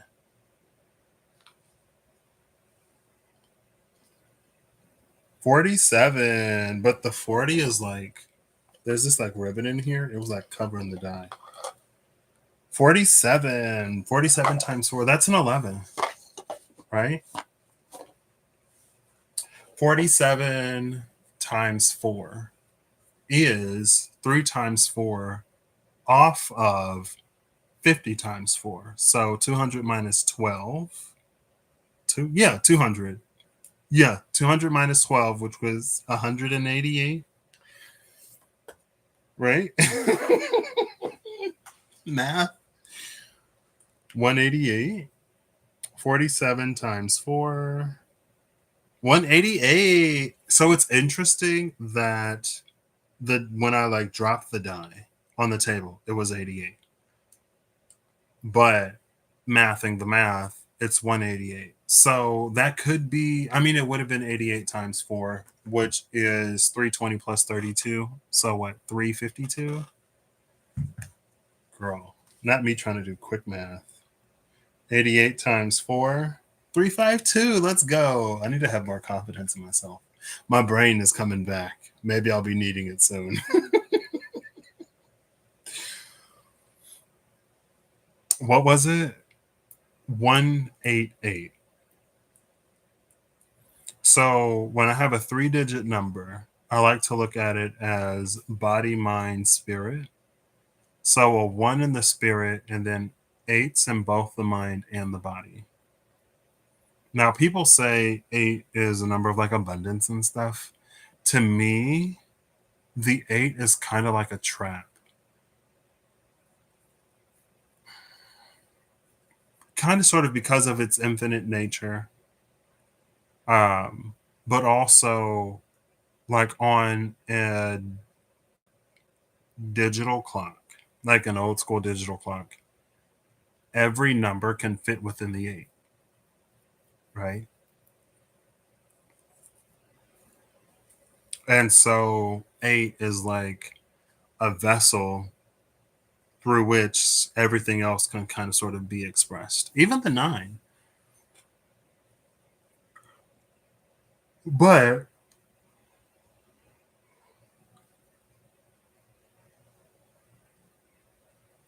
8 is also, that was like back in the day. If I go for like the soul versus the essence, in that system, the 8 is, it's kind of sort of like the 8 of coins. Um, at 4, the 8 is like at the 7. There is something at the 4. There's like a completion. The 4 is like an elementary understanding, and then at the 5, something happens that completely changes how we see like everything, right? And then at the 6, it's this reharmonizing of things. We like see a bigger, like the bigger picture, but the 6 is like an adult understanding, whereas the 4 was like a child. The understanding of the child is different because their parents take care of a lot of stuff. So there's like a lot of stuff that they don't even know that they have to do, right? The child may assume that all chicken nuggets just come like cooked. Like the child is like, well, I've never had to cook chicken nuggets. Like when I went to the store to buy chicken nuggets, I didn't know that I would have to cook them, or you know what I mean? But the adult who like was doing all of the things for the child, they know that. Now the 7 happens after the 6, where it's like a truly like spiritual, behind the curtain, energetic sort of experience. That's like the spirituality and mysticism at the 7. And at the 8, there's like been an acceptance of that, and there's like the establishment of a working knowledge of that. So that at 9, like you reach a sort of completion, and then at 10 you like really master something, right? So you could say it's like an integration. There's an integration in the body, and an integration and an integration in the mind, but the spirit is leading something. Not surprised to see the spirit leading something because of this divine inspiration with the Ace of Wands in the vessel.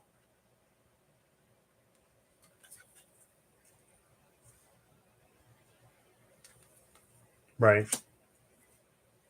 The spirit has come into some sort of realization, or the spirit is digesting and receiving a realization, and the body and the mind are working on, you could say, digesting, though, like that concept, so that something could reach a sort of completion, which is interesting because I'm watching this anime. I'm always watching something.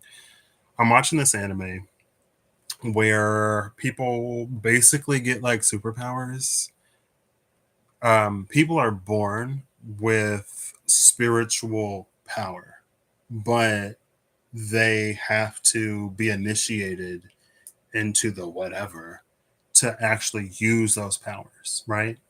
And so their initiations are tied to like potions that they create and drink. And once you drink a potion, it opens up certain pathways that you can use your spirituality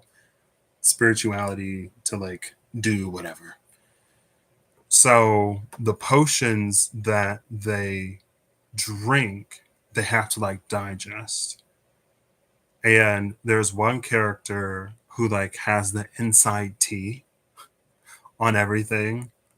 And he, because he's like left this notebook that only he, it's written in Japanese and he comes from Japan, and like nobody else in this world is from Japan besides a person who was secretly from Japan. So his diary was written in Japanese, and this guy's like, I can actually read his diary. So he finds out that you have to like action the potion. So whenever you are using your spiritual power to perform in that role, to perform the duties of that role, it's like your spiritual, it's like it's getting used to running in those channels, and it's like building it, like building muscle, right? So it's not just like you drink it and then you automatically digest it. You have to like, there's an active component to it. And again, there's an active component to whatever this divine inspiration is, because depending on the thing, inspiration only does so much. Inspiration itself rarely changes anything, but it's what's created, what's said, what's done because of that inspiration that produces change. So, anyway, the spirit receives something, and the body and the mind are, through action, they are being transformed by that.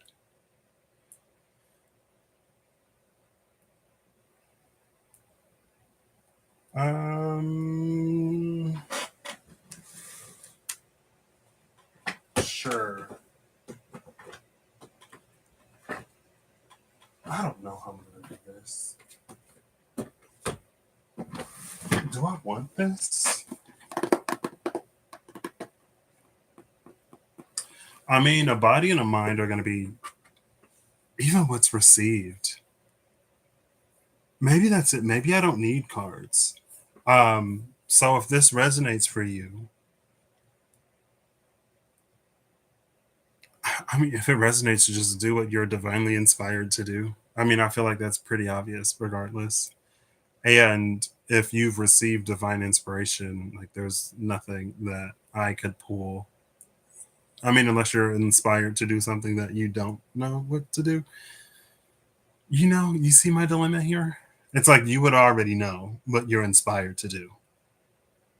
And so, just like however you need to change physically and mentally, like it will change you, which is another interesting argument from the series of audiobooks I was listening to, um, which was a question of if people are changed by power, or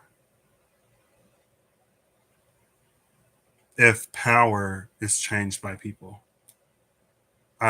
Like, does power change people, or are powers molded by the people who use them?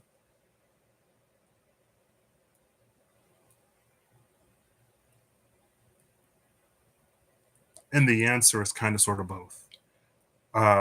Within that world mythology, there's a certain point where it leans a bit more on the person molding the power in the beginning, and then towards the end it kind of becomes like the person being changed by the power, but they're changed by a power that they've already molded. So like they set the like a scaffold, of how the power develops, but then they have to like really embody that. But I'll pull a card anyway. Is this the deck I want to use? I don't really know what deck I want to use. I'll grab the Magical Dimensions Oracle cards and activators. Is this the deck I want though? I feel like when it comes to the soul, excuse me, I usually go for the SKT. Do I want to go for the SKT Revelations? No. What I'll do is I'll get a card from the SKT Vitruvian because SKT Vitruvian really says soul to me. And then I'll get the SKT Revelations as the mind and the body. Because the SKT Revelations, it's almost like the embodiment of the concepts that we see in the SKT Vitruvian. If that makes sense. Right. It's like the SKT Vitruvian is the thing as it is in heaven, and the SKT Revelations is the thing as it is on earth.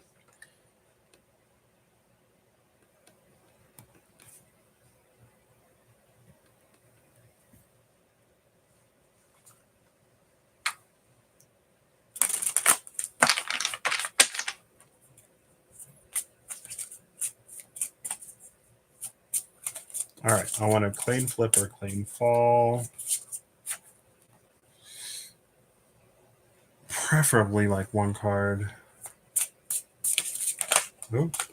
That was like a slightly dirty flip, but hey, it flips. Bottom of the deck is the title card. I love it. Title card at the bottom of the deck, which is it's completely different. No. It's not. It's the like you could say an inverted color scheme, kind of. Like this is the card back on the regular card. This is the card back on the title card. Under the title card is the Chancellor. And under the Chancellor is the Demon. Under the Demon is the Chariot. Under the Chariot is the Necromancer. Under the Necromancer is the Holy See. And under the Holy See is the Memory Keeper. That's a lot of majors. We have Justice, the Devil, the Chariot, the Hierophant, Six of Cups, the Burdened One, the Discerning One, and the Joined One. That's a lot of majors behind. See,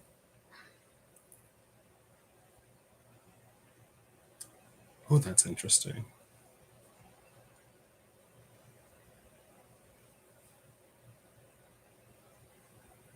This is so interesting.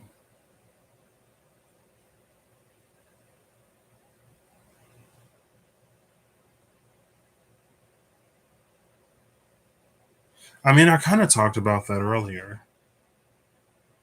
Um, it's like with the whole Santa Claus thing.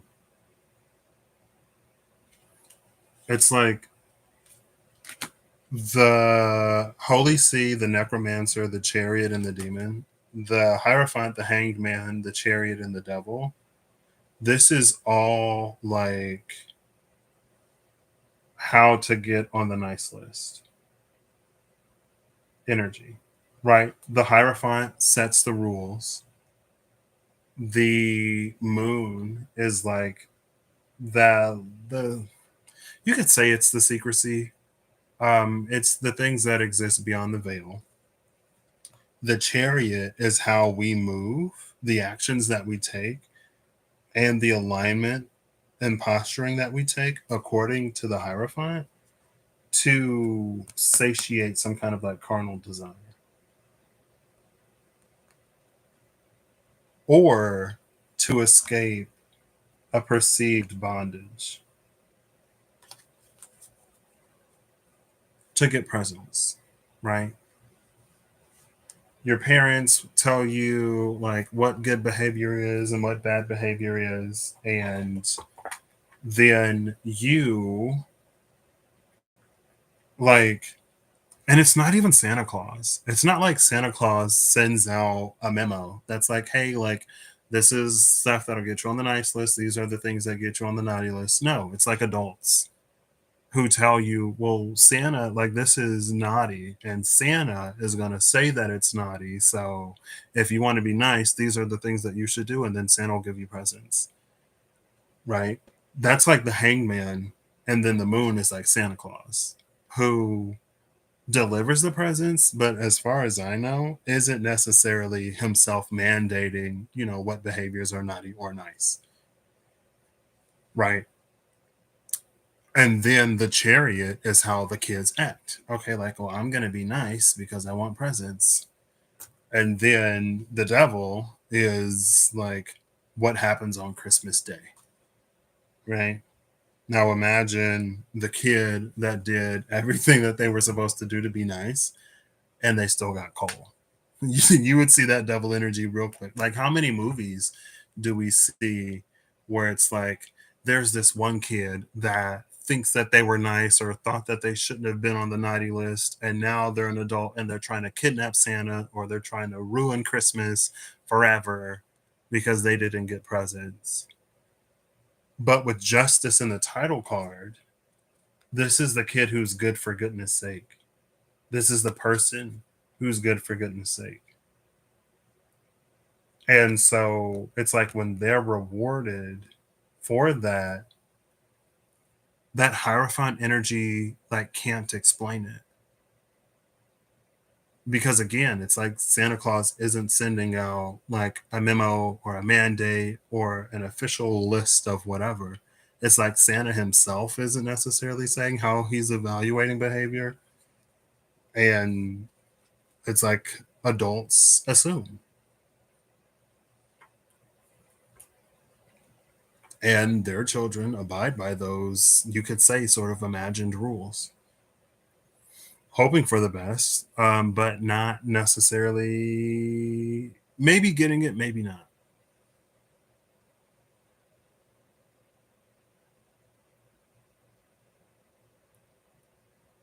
This, I'm going to say this, even though I'm going to say it. Take it if it resonates. If it doesn't resonate, don't take it. It goes counter to what I personally believe or how I may personally conduct myself in a lot of ways. But with the title card and justice there,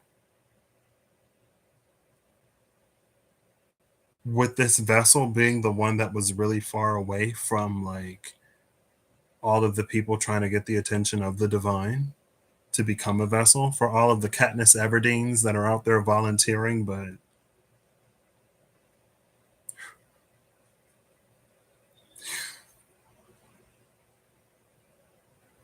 because the title card is there with justice, I almost want to say like if this does resonate for you, like don't even tell anybody.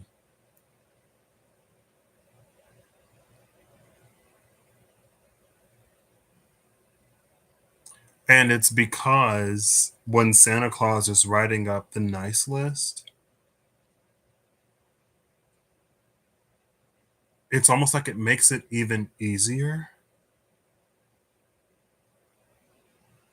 Now, on one hand, it feels like you could logically argue that the manufactured circumstance to manipulate behavior results in manipulated behaviors, and those manipulated behaviors aren't necessarily reflective of a person's true character.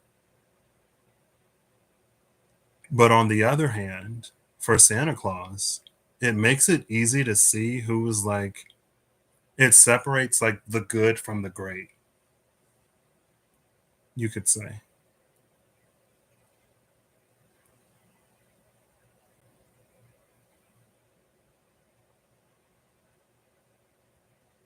This is so weird. I mean, not really. Again, take it if it resonates. If it doesn't resonate, don't take it.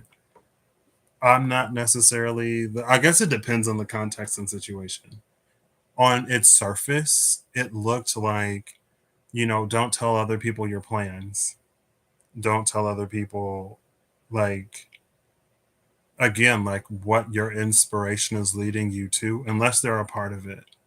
Meaning, like in a Three of Pentacles type of way, unless they're essential in building it, unless they are also going to be a part of your team working on the same thing, don't tell people.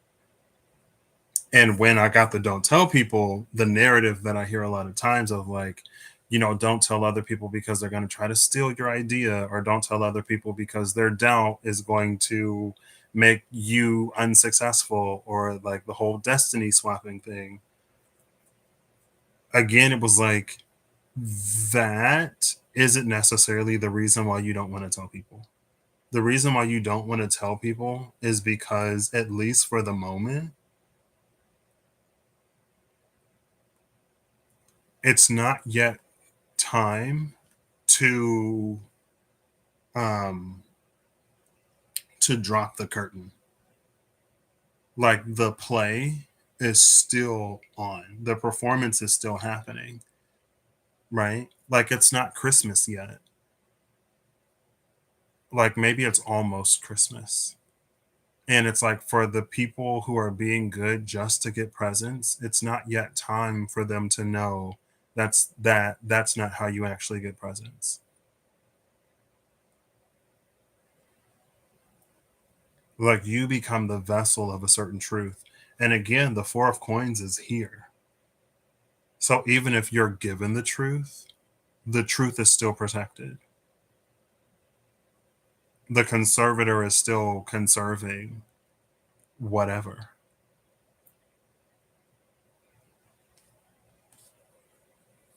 The card that came out is the Kindred, which is the Three of Chalices. This card in this deck is associated with hydromancy, and you can say prophecy. Um, each of these Empress energies are scrying in the water and receiving their own vision.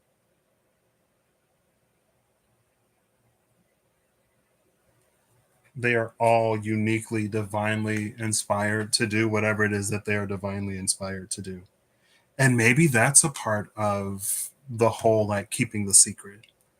It would make it easier to find people who are also genuinely divinely inspired, rather than inspired by whatever energy is handing out whatever.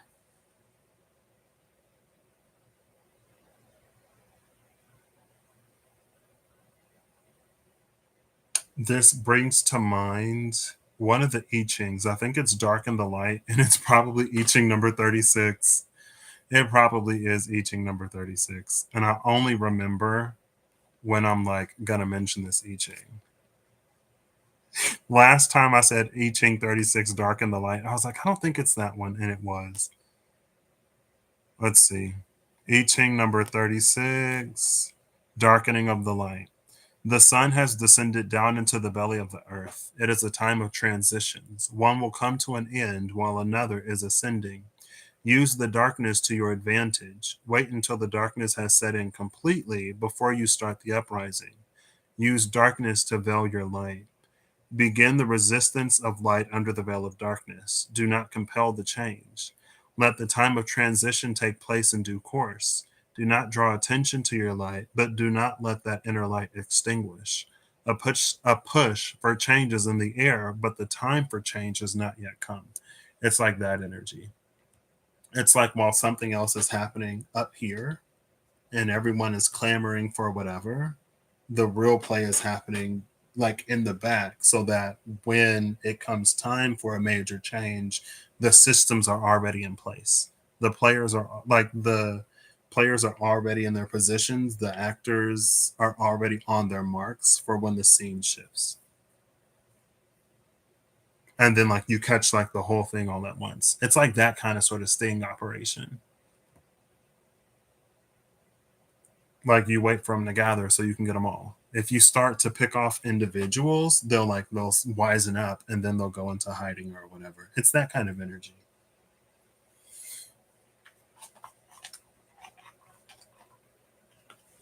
Interesting. Okay, I see that. And again, like, I was like, is this that whole? I don't think. If that's how it reads for you, take it that way, obviously. But as I get into it, I'm like, okay, yeah.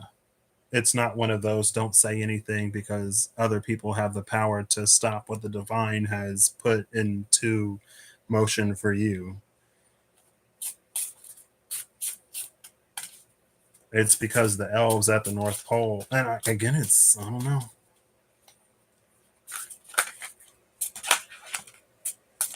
I just saw the Archangel of Mysteries, angel who illuminates the shadow.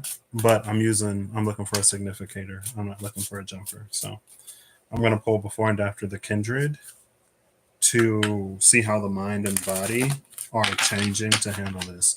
What's also interesting about the kindred is even with that whole energy of like it's easier to find other true vessels, and like it can be something that happens in waves or in stages, right? There's like the not the initiating class, the inaugural class. There's the first generation of whoever.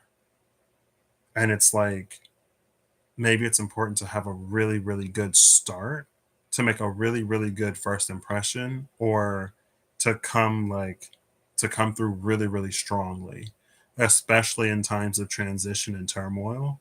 Because if it's not strong, it'll crumble. And it can crumble under the weight of like panic and chaos and just like so many things happening.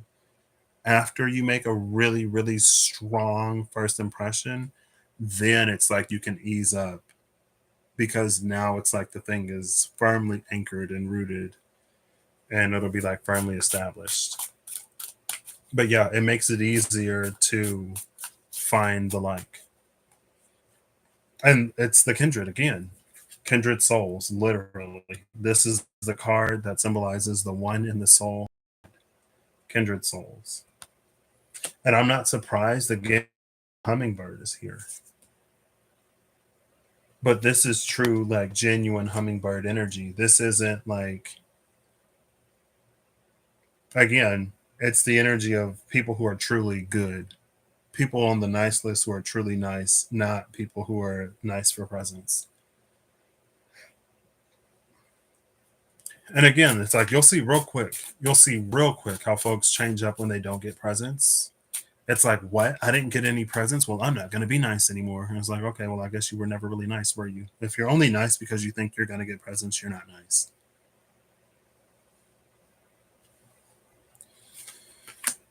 The wish granted, the reaper, and the shining flame. Look how, and then the angel is under that, which is temperance. We see temperance up here again between the nine of wands and the nine of swords.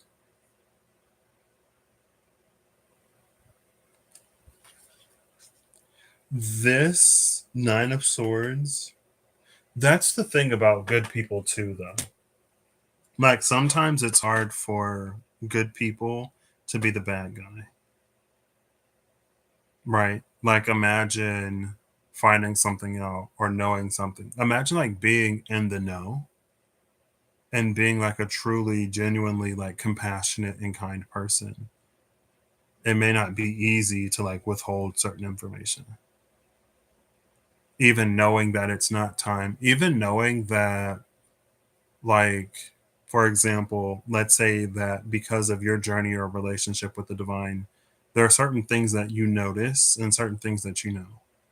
And there's someone who may potentially benefit from your wisdom, but like the divine like tells you like you can't do anything for that person. But like your genuinely compassionate heart is like, but I want to help. And sometimes we can do more harm than good when we interfere with another's process. Right. But anyway, the Reaper is like looking away from the wish granted and looking towards the shining flame. And I love that, like, this is the shining flame embers of the salamander. And that's light. Like this shining flame is the beacon of this light. That's why the Reaper is going there. And the wish granted is like left in the dust. It's again like with the people on the nice list. It's not the people who really want presents that end up on the nice list. It's the people who are nice. And to also see like the angel under that, which is a beacon of that light, right?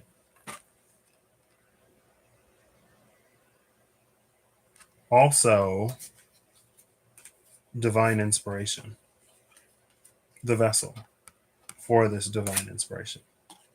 There's the divine that inspires.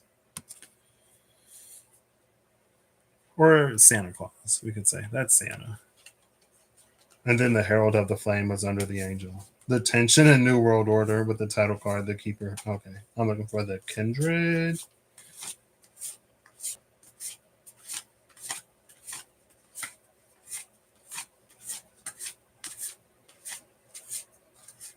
Here, the Chariot is with the grotesque.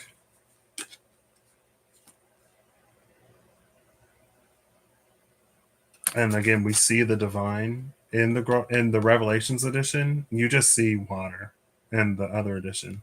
This is the grotesque is all about the spark. Kirsty, I was kind of sort of low key hoping I would see you. Yeah. Well, hope you have a great day. I was like, I wonder if I'll see Kirsty, and then I was like, oh my gosh, I haven't reached out to Kirsty in a while. I will chat with you soon, hopefully. Enjoy your day. Thanks for stopping by and saying hi.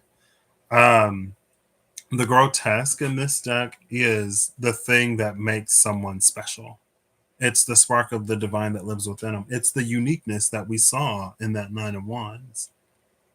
And this chariot operates under and according to the principles of that uniqueness. We see two stars here. This isn't the chariot that moves in accordance to the Hierophant, right? This is like we are born with an inherent knowing of like good and evil. It's your Jiminy Cricket, your conscience. And you can say like there is no good and there is no evil, there is no right, there is no wrong, there is no naughty and there is no nice. And in a lot of ways, sure. But we know what is in alignment and for us and what is not.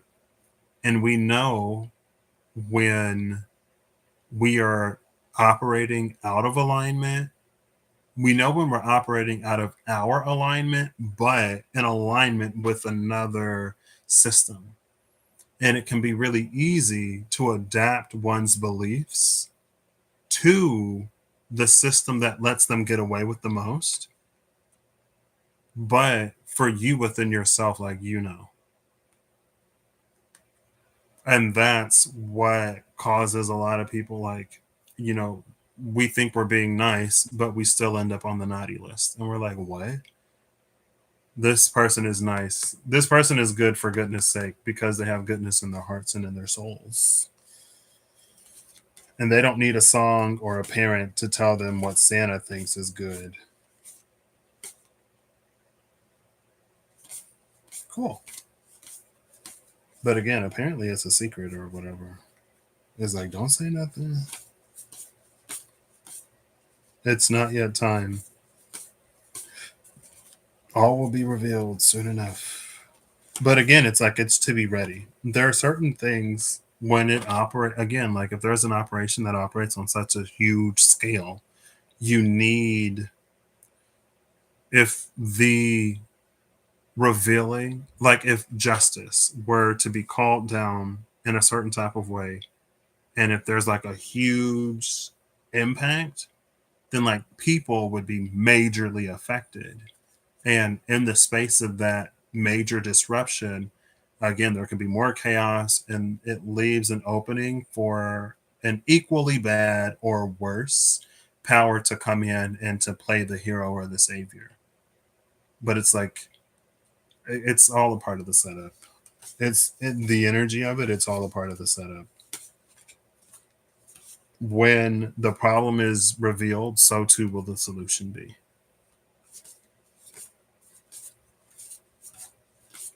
This is like at the top of the deck, which is amazing. So we have again the discerning one.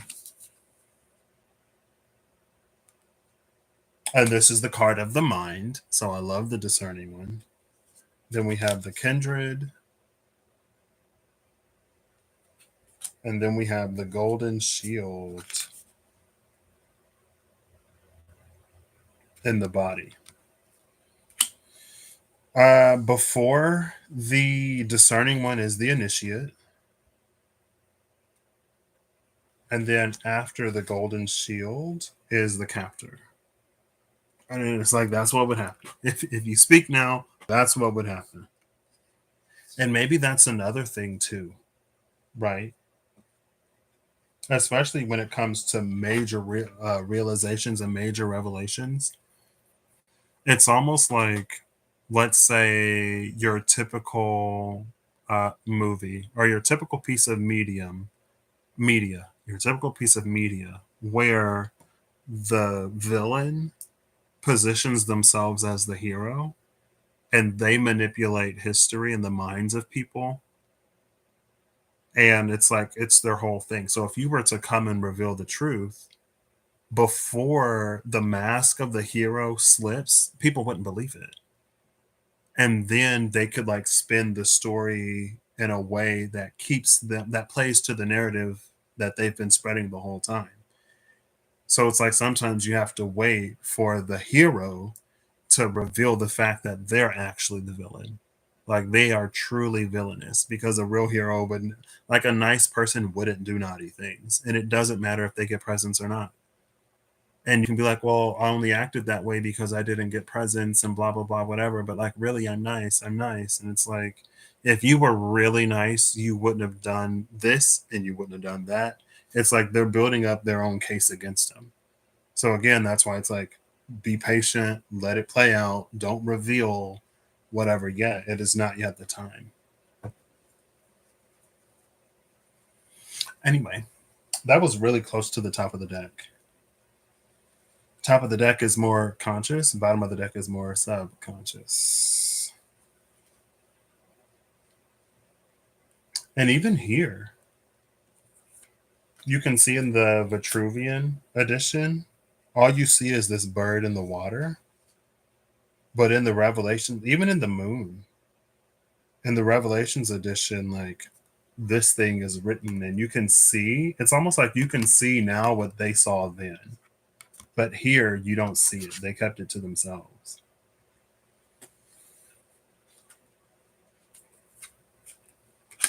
Oh, I even love this one. And this discerning one, again, you see the person in the bed.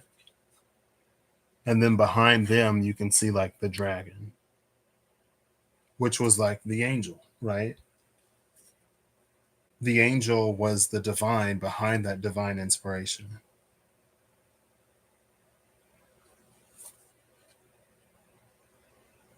This is a solar eclipse. There's a solar eclipse in the golden shield, and there was a lunar eclipse in the captor. It's still here. There's a lunar eclipse in the captor. And again, this is kind of sort of sitting in the place of that energy of if you were to act now or reveal yourself now, the same powers that are controlling the narrative, they'll just spin it in a way that makes them look good, better, or innocent. It's like they'll take credit for it. They'll be like, oh, yeah, they did this because we said whatever. Like they got presents because we told them how to be nice. And Santa gave them presents. So if you want to get presents next Christmas, you should listen to us this year because we told them and we were saying something different than all of the other parents in the neighborhood whose kids got coal. And it's like, girl, like, what do you mean? Anyway. Because within this metaphor, there is something that money can buy. And there are things that money can't buy. whatever you are doing, you're on the list to receive the things that money can't buy. And so it's easy to pretend like you're getting a bunch of stuff from Santa Claus if you have a bunch of money and you go to the store and you buy the most expensive things you can find and you write from Santa on the present. Because what kid is going to question it? You know, what kid is going to be like, oh, the tag says from Santa, but this is really my parents? It's like, no, they're already fully in the fantasy, girl. But for the things that money can't buy, and then when the kids who get the presents from Santa and they don't get the stuff that money can't buy, they're like, well, why didn't Santa give me that? This person got that. And then maybe they're like, and it's like, this person, this is the adult that celebrates Christmas, but that doesn't believe in Santa Claus because they're an adult, right? And so someone else's kid gets something that money can't buy. And they have this amazing Christmas. Maybe they're used to giving their kids the best stuff, and they're used to like being envied by other people. But this year, for some reason, now their kid, and maybe it's the first time ever, their kid is like, hey, like this other kid got this thing. Why didn't I get that? Like, I wanted that. They're used to their kids getting the stuff that all the other kids want. And so the parent is like, well, I'm going to go talk to their parents to see like, where they bought that. And their parents were like, I don't know where it came from. Like, it was from Santa. And they're like, okay, we're both adults here. We both know that Santa Claus isn't real. You can tell me where you bought it. And they're like, we didn't buy it. Like, it's from Santa Claus. And like, cut the act. Like, we know Santa's not real. We buy our kids. And they're like, what? You buy your kids presents? That's weird. Like, we don't buy anything. Like, our our kids get presents from Santa because they're nice. Our kids get stuff because they're good, and we don't lie to our kids to try to manipulate their behaviors and actions. They're just like nice and good. If you have to spend money, that's kind of weird. Okay. It's like, oh, so yeah, your kids would get coal if it weren't for you doing anyway. That's You took it a little too far. The point is, the parents ask the other parents because they think that the other parents are in on it. And the parents, it's that stereotypical, like, they're like, they came from Santa. We don't know where Santa bought it because we didn't buy the presents. And they're pressing, like, give us the information. And then they're like, oh, they're just withholding it. They don't want to tell. They think they're blah, blah, blah, whatever. And we're supposed to have the kid with the most, like, people are supposed to be envious of our children, like our kids aren't supposed to want what other kids have and buy. And but meanwhile, it really did come from Santa. Because again, there are things that money can't buy. Whatever this is, it's something that money can't buy. But when the truth of that comes out, it crashes again, like it crashes the whole narratives. Now all of a sudden, they're in a position where they have to tell their kids, like, we don't know where it came from. Apparently Santa Claus is real and we've been buying your presents every year this whole time. And they're like, oh my gosh, but like I thought I was nice. I thought I was whatever. It's a metaphor. Take it as it resonates. I'm a Pisces with a Mercury in Pisces. Sometimes I get a little carried away. But it is that energy. But again, it's like, it is what it is. I've said it so many times before already. It's interesting that the discerning one is here though, because again, over here, we saw the discerning one. Oh, and the conservator. I didn't go far enough to find the conservator. That is perfect. On the stack of things that are withheld, because again, we saw the title card with justice. Why these people get presents from Santa? It's a secret, and it's supposed to remain a secret for at least now. This was the whole like, your parents tell you what good behavior is and what good behavior isn't, and so you do what the song says so that you'll get presents on Christmas and blah blah blah. Well, under this was the memory keeper, the burdened one, the discerning one, and the joined one, which is that Two of Cups. And under that is the conservator. So again, this discernment, this alignment, this that like that's the true evaluator. And the burdened one is here again, kind of sort of like, and the truths that can't yet be revealed because of this whole Hierophant situation, this whole Hierophant mess. But with this memory keeper here, again, it's that like we all know what is in alignment for ourselves. We have that feeling. I mean, I guess I say we all know. I assume we all have a conscience. We may not. I assume we all have a conscience, so we know when we are violating whatever is important to us, regardless of what the laws say, regardless of what other beliefs say, regardless of what is high vibrational and what isn't. We know this, the thing that is protected, again, with this, and it's justice. We get what we deserve, right? So if we're doing you better not cry, you better not pout good, for goodness sake, we're gonna get the presents that you can buy at Walmart or um, Michael Kors or Gucci or whatever. We're gonna get the presents that money can buy because that's what we're aligning to.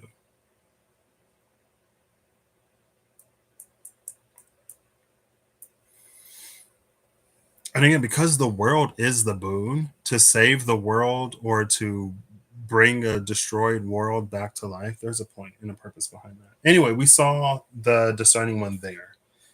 The golden shield is the sanctum of splendor. And sanctum of splendor does low key give that energy of like, here are all of these treasures. You get to pick whatever you want. And they're like magical, mystical, long lost relics of the ancient past and stuff like that.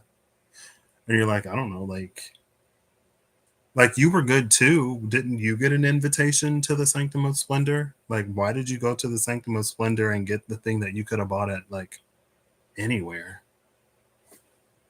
Like, oh, I just assumed that that's what you wanted. Like, you know, anyway. And it's the Sanctum of Splendor in the body. I love that it's the Sanctum of Splendor in the body because, again, the vessel is here. The body is the vessel. The discerning one in the mind, discernment tied to being able to like see clearly. Like, love that. And then kindred spirits, kindred souls, literally the kindred in the space of the soul. These are things to be received.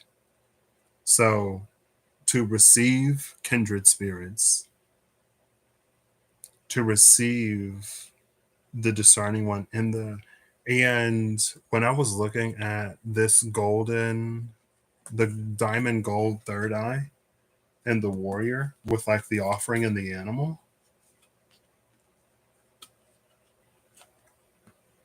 there's something about that diamond gold third eye that's like it's a third eye beyond a third eye, and it feels like it plays out in this, but we see the horned animals too, right? The ram and the discerning one, and then this. Excuse me. Also,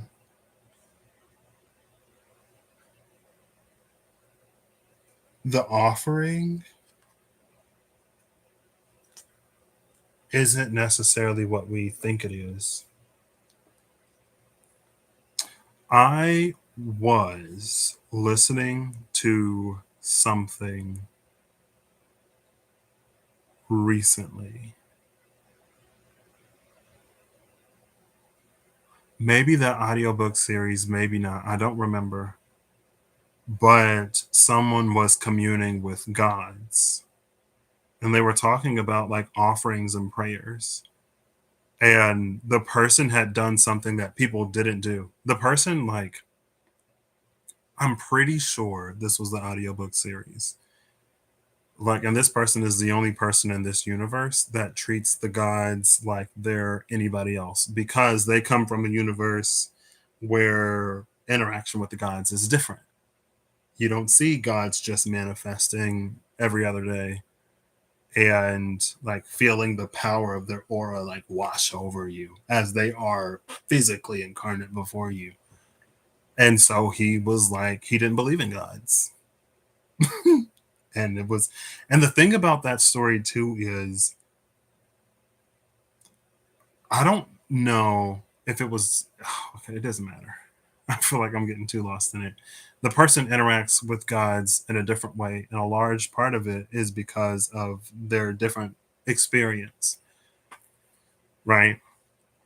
But I just remember it was like one of the gods was like, I think it was like a few of them. They were like, people make animal sacrifices and people do that, and like, I don't want animal sacrifices. I don't want like whatever offerings people are leaving. Like, I don't want, because what am I gonna do with it? Like, these are like, and I'm pretty sure it was this audiobook. Like, they're like, they don't eat, so they're not gonna eat the animal. They aren't looking for like the souls of animals. Again, no tea, no shade. This is this, and other things are other things. I ain't coming for nobody else's whatever.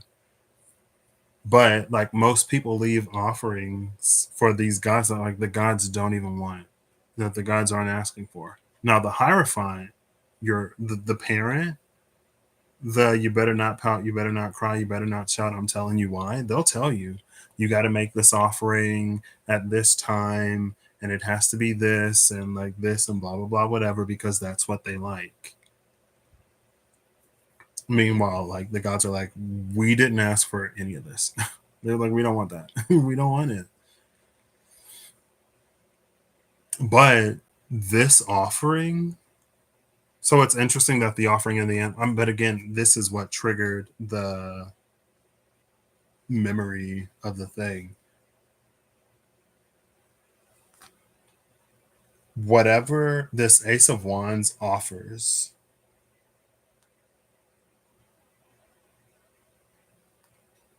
the aspect of the divine actually likes, and that's why they get this golden encrusted, the gold diamond gold third eye. It's like a boon. That's why they receive the boon and the favor of whoever this god is, because they're offering what the god likes.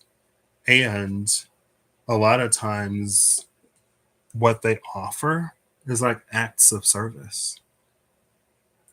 The people get boons because of what they do, not because of like what they offer. So, for example, in that book, there is a goddess Liberty, the goddess Liberty of Liberty, who does somebody a favor because there were prisoners. There were people that were held prisoner for literally centuries, and that person set them free. And the goddess Liberty was like, I really loved it when you set those people free rather than condemning them to death or keeping them imprisoned. And like, that was the offering that the person made to the goddess Liberty. It wasn't like an animal sacrifice or whatever. It wasn't whatever the priests of liberty, and that's why the gods interact with that person in a different way too, because they do the impossible. They do the things that most mortals dare not even attempt to. And a lot of mortals will go, well, oh, like, well, this person was in power, or like, I was only whatever, there's nothing I could have done, like it was impossible. But again, with the fool, there's daft and dewy-eyed dopes who do impossible things every day. Those are the people that end up on the nice list. The people who are nice when it counts, the people who are nice when it matters, not the people who are nice for presents or the people who are nice when it's easy or convenient. But again, like, there's still good that happens. So like, I don't know, maybe Santa Claus gives them a little bit of whatever. Maybe they don't get coal. That's their gift from Santa. They don't get coal. Not necessarily nice enough to get presents, but they don't get coal. So hey, like, at least you're not on the naughty list. Because imagine getting coal and presents. It's like, what? What's this about? It makes it easier for the parents to maintain the illusion when coal isn't just somehow miraculously under the tree when nobody put it there. Anyway, Something too with this discerning one, because of the kindred spirits, because of these kindred souls, with the discerning one in the mind, as the mind is also um, changing to fit the whatever, it's like they'll be able to see the movements of the divine too, which isn't surprising if, because a certain aspect of this is being able to see and identify other people who are on the nice list, just in case if you got to connect or work together to make something happen. Right? I guess I'll show you. Well, I did. I don't. I did just show you the discerning one, but I didn't hold it up for you to see the differences. Here, you don't see anything back here. In the Revelations edition, once it's revealed, you see not only the vessel, the other vessel for the divine, but the divinity operating within that vessel as well.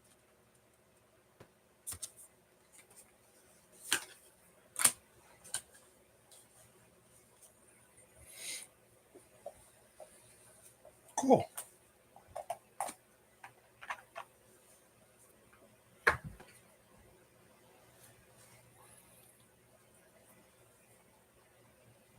I feel like I've talked about this enough. I feel like I've got to beat the point to, you know, a lot. And again, because the lovers is the significator here, it's choices, actions, and it's choices and decisions that like are the animal, the creature that opens up the oyster, the clam. And both of these suggest that it's also actions.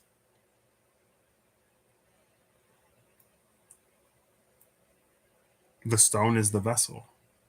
Like with the stone being the vessel, with the tool being the vessel, it's literally like you being who you are, which is both of these. One of these is more like ancestral, inherited, like with the boots of Hermes. The other one is just like who you are as a person. It's not anybody in your family. It's not anybody necessarily in your lineage. It's not anybody in your ancestry necessarily. It's not ubiquitous to the community that you're raised in. Like you're different.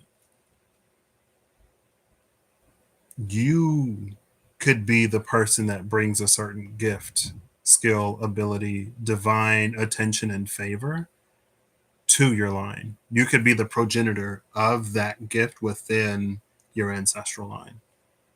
Like it literally starts with you. If it resonates, take it if it resonates. If it don't resonate, don't take it. But as I'm seeing it here, again, because this vessel is so far off from the other ones, or you could say it was a gift that was given to your ancestry, but maybe misused. And so that favor was taken away because that's the thing about what's the not yeah, progeny. That's the thing about progeny. Just because you get something that you worked hard for doesn't mean that your children and your children, your grandchildren, your great grandchildren, and all of those will appreciate it. At some point, it becomes very easy for people to be born into something and think that because they were born into it, they're inherently better or inherently deserving of whatever, and to misuse something. So then it has to be lost. So, like, you could bring it back online within your ancestral whatever. But again, both of these are about things that are within the self. On the other side is people who intentionally twist the narrative in a certain way. On this side, it's what we think we have to be good. It doesn't necessarily have to be malicious or as malicious as the whole like, you know, Richie Mick Richardson wants all the other kids to be jealous of their kid and like they try to put a price on everything and like They can't accept that Santa Claus is real, you know?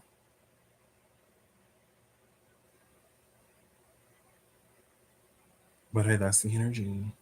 The body is the sanctum of splendor. This could be like that whole my body is my temple type of energy. I can see it. That's like low hanging fruit. This maybe that's another thing. Well, low hanging fruit is different. And like sometimes low hanging fruit is the first impression that comes to my mind. Sometimes low hanging fruit is like I can see it being perceived this way because of whatever. I wouldn't say if this resonates for you that you're a low hanging fruit energy. You don't go for the low hanging fruit. Like yours would be the energy that's like you go for the fruit that's harder to reach because you can get it. And you're like, I should save the low hanging fruit for the children and the elderly or for the shorter people, right? If I can reach on the top shelf, I should get the thing on the top shelf because not everyone can reach on the top shelf,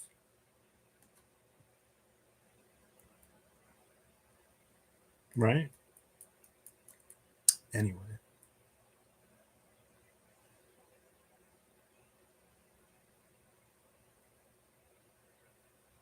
so I guess the sanctum of splendor, and I talked about that earlier, it can be digesting the potion, where digestion means action. So the more you action the thing, and even like with it being the body, it could also be like the world around you, the world at large, or like your life, right? Because again, action is a part of this. And so the more you action something, the more things change.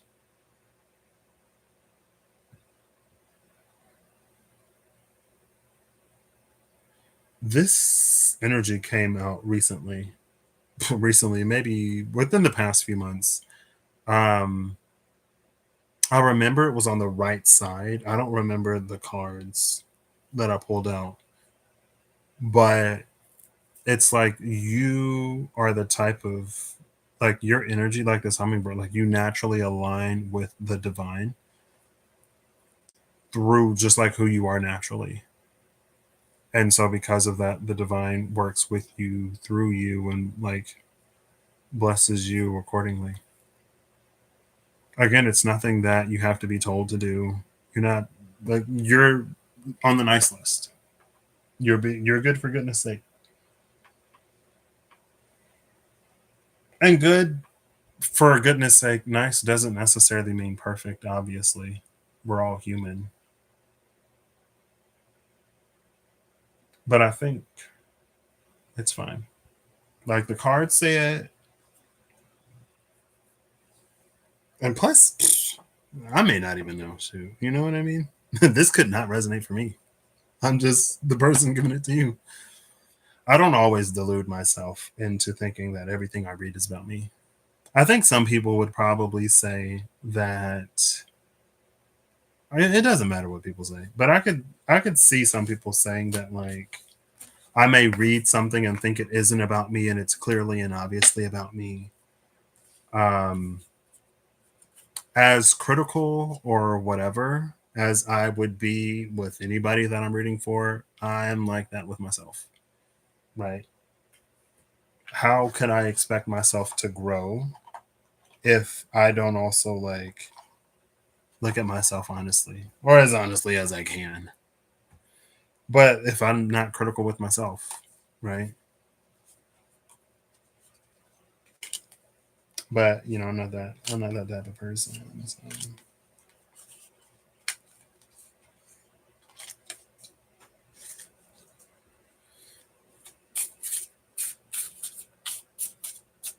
Cool.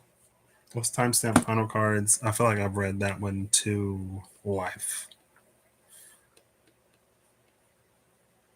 Oh my gosh, it's been over an hour. Final. I guess that one also had like a challenge and the other one didn't. 244.40. I could have said 244.44, but I'm not going to force it. Oh, now it's 244.44 when I look at the clock. When I look at the runtime.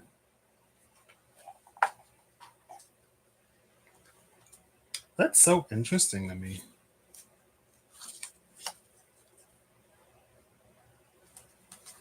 Archangel Commander with the title card again.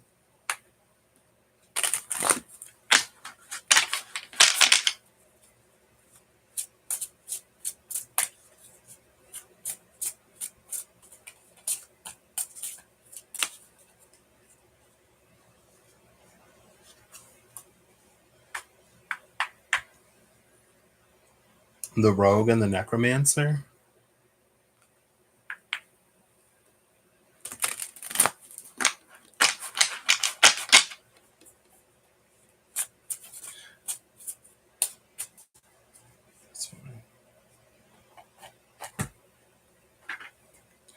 I want to clean these up a little bit before I actually like do the final shuffle.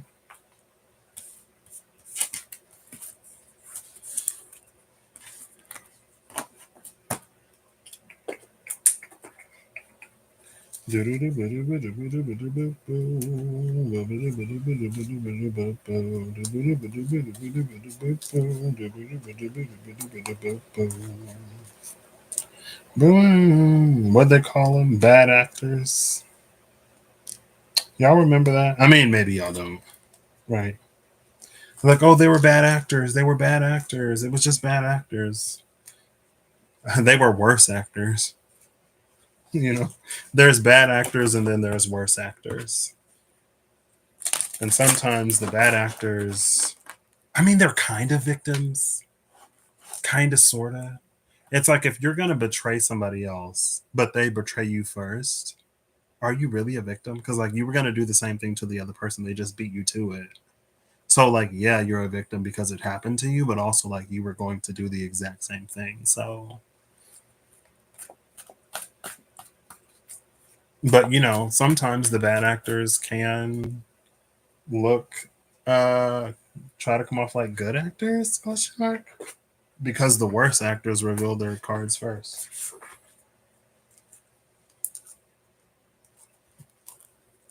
Death again. Seen that a lot.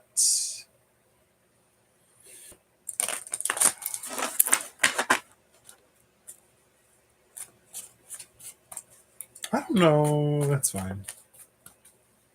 Like I said, I've been noticing, not even necessarily noticing. I feel like that'll happen every now and then. Every now and then I'll be at a point in my life where I'll like think about something. I'll just be like musing, right? Like, I wonder if this or I wonder if that. And then like something will happen. I'm like, whoa. I guess that answers that question.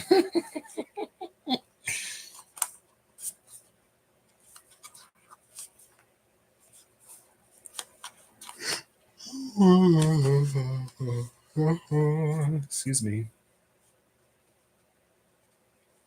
The bat. The bat and the firefly. Interesting.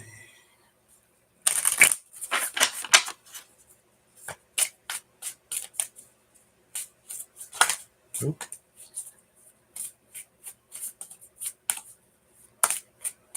Oh, look. Guess what card? One animal, as I'm shuffling, just flipped over. Guess what animal it is? Literally the otter. OMG, LOL, with the dragon at the bottom of the deck. I love that the dragon is at the bottom of the deck because of the discerning one in the Revelations edition.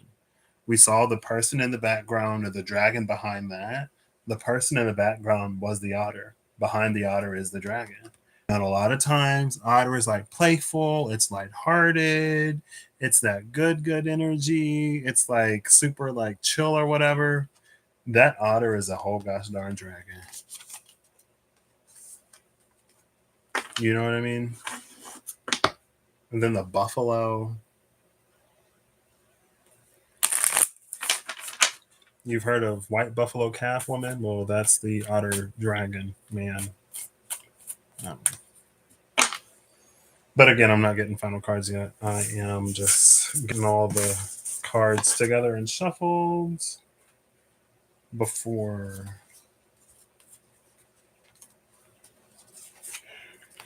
I excuse me, do that. Another thing I like about that though is I don't know. Sometimes I feel, then there's the crone. Sometimes I feel that things aren't necessarily as they appear to be. I think things, but again, it's fine. If it comes out, I'll speak on it. Oh, who is this? The Pilgrim? That is kind of like I don't know. That is the unfortunate thing because I think, like, I want to say a lot of people would be better people if they knew what it was to really be a good person rather than being like a relatively good person. But at the same time, good people are good people. And you don't have to tell them how to be good people because they just are good people. You know what I mean?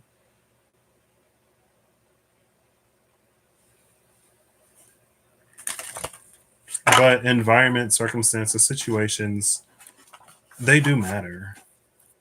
Because we're human. Another card came out. Who are you? This one came out face down. The Vow with the stone at the bottom of the deck. And the Venom behind the stone. But again, not looking for final cards yet. Still got one more deck to put away. So the Affirmators Tarot will actually be our first final card because it's the last deck that I'm putting away.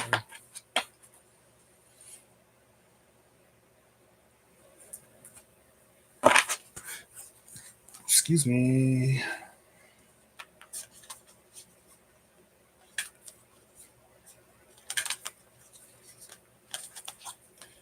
And maybe I think maybe so. That's why we got the 188, right? Um, because I'm looking at the Affirmators Tarot. And I was literally just thinking about this maybe last night or the night before. Um, from my viewpoint, vantage point, perspective, opinion, from my opinion, there are certain things that are initiators. There are certain things that are the beginnings of something, right? And for me, from my vantage point viewpoint, and I know we're all different, my journey isn't like other people's journeys. But for me, like affirmations are like step zero slash step one of something greater.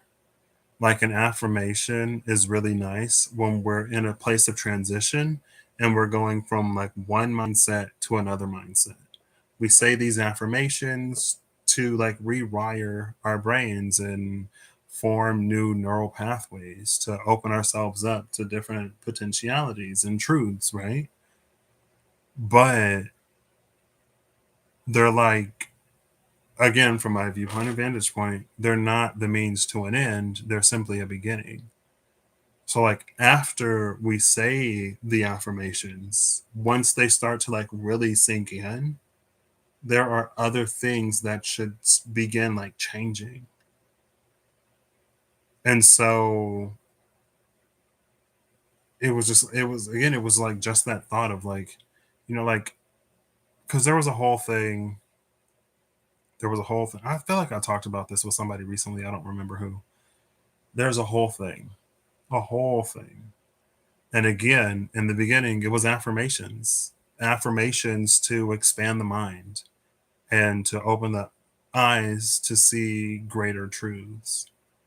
But affirmations is just the beginning. Maybe that's another. I wonder if that's where like some of my quote unquote frustration stems from. Because as much as I love to like read cards for people, and as much as I love to like read cards and stuff, I'm not in the business of telling people how to live their lives. Contrary to what it may appear sometimes, like I'm not in the business of telling people what to do.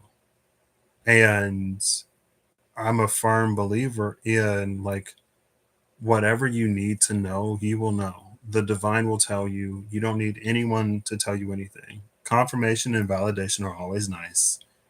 And sometimes we do need things from one another as we navigate phases of the journey and parts of our lives or whatever. But ultimately, at some point, like we should learn to listen to the divine for ourselves. Like our intuition or discernment should kick in to the point where it's like we know or we start to see. And so a lot of like what I prefer to do is kind of like fundamental. Maybe I don't know. What is fundamental? Maybe it's a relative concept, but a lot of what I prefer to do is stuff like, like maybe how do we establish a healthy connection and relationship with our own intuition and discernment so that the specifics of the details of our lives we get directly from the divine, right? So it may be like a, do this practice maybe, or like do this or do that. But, and I don't know if I necessarily communicate that either. Because I just assume maybe that like intuition and discernment will take over. You know what I mean? Um, is that a failure on my part? Let's see. Tails for yes, heads for no. Hey Google, flip a coin.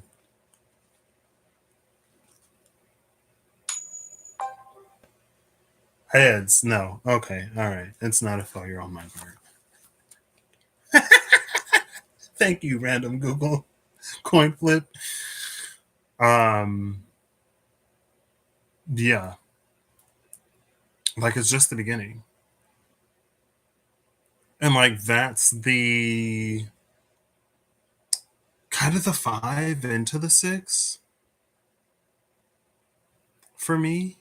Or I guess I would assume like affirmations and stuff like that, like getting into a high vibration, that's like the five into the six. Like when you're not a kid anymore and now all of a sudden like you know that you have to cook chicken nuggets. You don't buy them pre-cooked from the store. Like like it's some people who like they'll go to college and they're like, hey, like especially in our dorm, or the our dorm, as if I'm still there. I was there for a while. That room is my room. The people who know. The people who don't know don't even know I exist. Anyway, that's kind of weird to me. Anyway, it's fine. Like people would show up thinking that like there were maids or something that like do their laundry. They're like, oh yeah, like who does our laundry or who does this? Is like, you do? Unless you hire somebody to do your laundry, there's no one on staff who does it for you. Like the washing machines and drying dryers are downstairs. They're but they weren't even coin operated. Actually, they may have been. I don't remember. Um, I think they might have been. But then at one point they switched it over to like it was like digital where you had to load up your account. Anyway, it's like there's no one to do your laundry for you. You have to do it yourself. Like that's to me like affirmations and stuff like that's the five into the six. And now with this new worldview, with the greater vision of the truth, like you're like more functional. You're able to function better in the real world. You're able to interact better without a lot of like preconceptions and default patterns and behaviors and stuff like that. And then the truth of like spirituality and the seven comes in. Then it's like you're hearing the divine for yourself. Like you are intuiting and discerning for yourself. Again, you can see confirmations, and there are going to be different points where we need different things, but ultimately, you know, you got this. And then from there, you get into the 8, and then the 9, and then the 10. Anyway, all right, final card from the Affirmators Tarot. I want a clean flip or a clean fall. I'll say there's no limit. Why not? I mean, preferably like less than 3. Oh, that was a real dirty flip. I didn't even see it. It flipped back over. Ooh. Ooh, there we go. We got a clean fall. Guess what the card is? It's the 4 of Wands. The 4 of Wands in this deck is a turtle. This is so interesting to me. This is how, maybe this is how we think it should be. Yeah, and it's the Affirmators Tarot deck, so why not? Bottom of the deck is the King of Wands. This 4 of Wands is a turtle that ain't doing nothing. But you know, ease and flow. And then bottom of the deck is the King of Wands, which is this walrus. And then the Emperor is behind that King of Wands. 4 King, 4.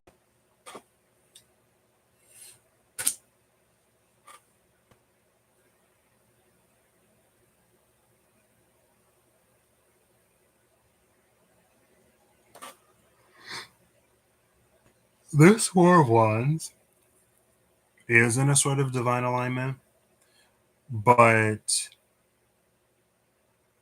it's almost like it feels like this 4 of Wands energy can be the turtle because it does what it needs to when it needs to. Right? Like it doesn't create a backlog. It doesn't leave things undone. And because of that, it's almost like there's not much to do at once at any given time. And at most times, I'll say in most times, situations, circumstances, and scenarios, there's not much to do at once.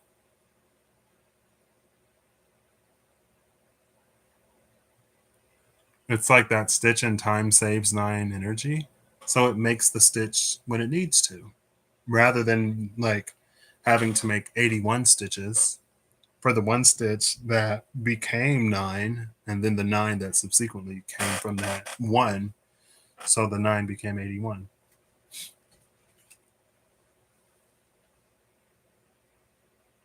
I kind of want to read this from the book. You know what? I'll read the 4 of Wands with the affirmation of the King of Wands. How about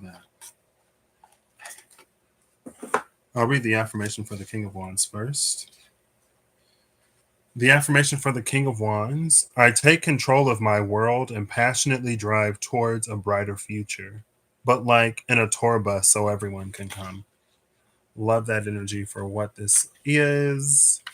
Welcome to your personal spring where your endless slog through god awful boring days is finally coming to an end. So roll out the champagne cannons and buy yourself a greeting card. This is the moment to celebrate all your accomplishments and relish the beauty of a happy, stable life. You've come through tough times, but you can rest easy for a while on your metaphysical patio furniture. Whatever it is, you did it. So, congratulations, whoever you are, on whatever you've done, however you've managed to do it. The cosmic rays are shining on you, and metaphors don't adhere to earthly schedules. So, feel free to bask in the glow as long as you want. Love that. Love that energy. And again, the affirmation: I take control of my world and passionately drive towards a brighter future, but like in a tour bus so everyone can come. Cool. It's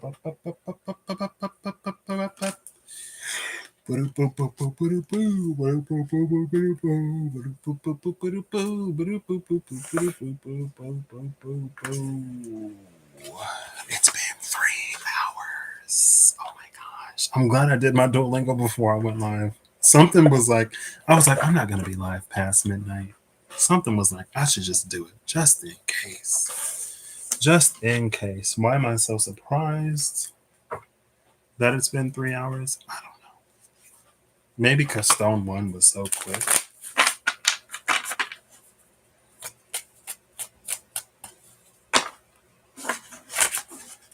The snake and the unicorn. Interesting. Let's see. The nightingale and the snake. Interesting. I did it. Okay. I'm feeling confident. The bat and the nightingale. Oh, wait. No, I almost did it. Let's try again. Let me not make a mess. The peacock and the nightingale. Interesting. Yeah. That was good enough. Final card. Please, clean flip or clean fall of L'Animals. L'Animales. We got a real smooth flip of the deer. Who was this? The hummingbird. Bottom of the deck is the dolphin. The dolphin and the deer. Animals that start with the letter D. The dingo. The dinosaur. The. I can't think of another animal that starts with the letter D. Dingo, deer, dinosaur, donkey.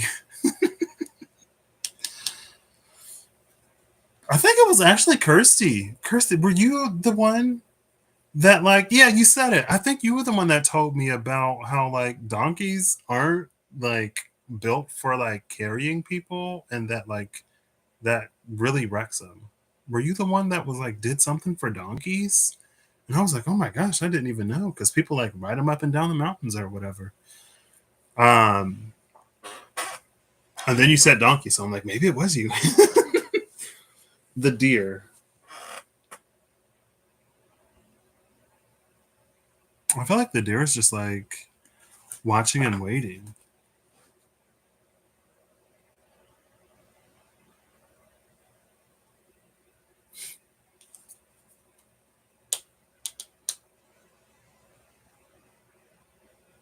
I feel like this deer is in pure observer mode.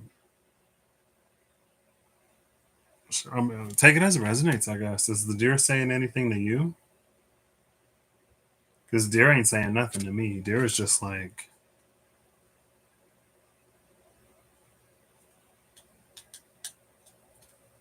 the stingray and the swan. S animals, stingray, swan. What's another? What's another S animal? Snakes. We saw the snake. Spiders.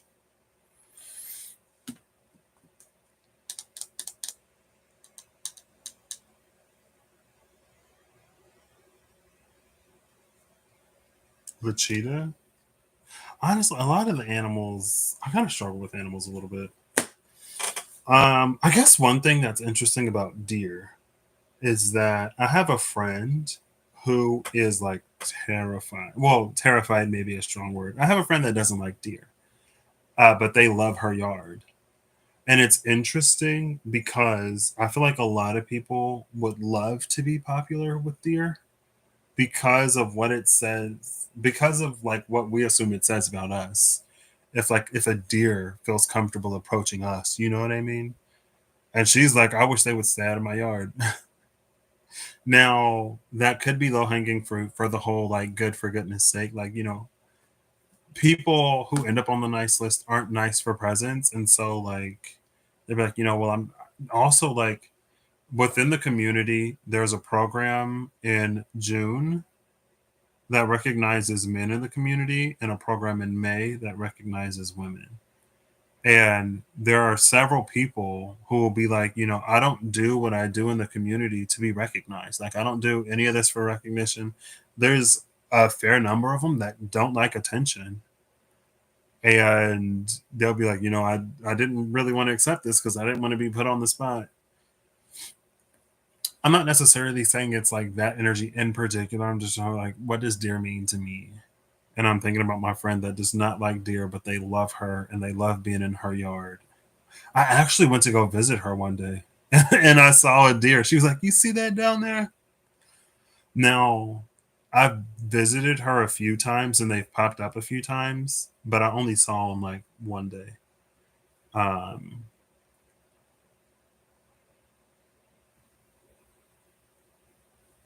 but besides that, I don't know why the deer is here. The deer ain't saying nothing to me besides like I'm watching, I'm waiting to see what kind of person you are. I'm waiting to see what you're gonna do. I'm waiting to see if you're safe.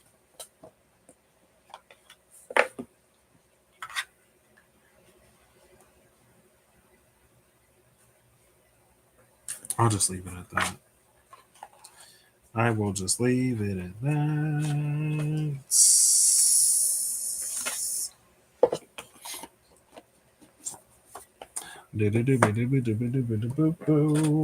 SKT Revelations. Excuse me. There's the Rogue again. The Rogue with the Scarlet Shield Sanctum of the Valiant. Imagine. The Rogue is like, you got the right one today. Or the Scarlet Shield is like, you got the right one today. We saw the Rogue with the moon, the Necromancer, I think. And the ooh, that was immediate.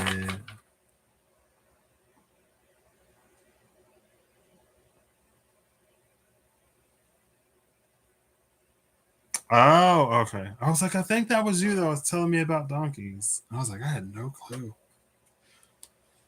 That was a pretty quick. The flip was clean, but it felt so dirty. It felt like other cards flipped over, but one card just came out face down. Bottom of the deck is the Seeker, Spirit in Search of Science.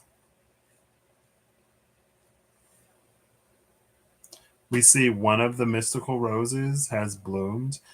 I don't know if I showed y'all or if I kept it to myself.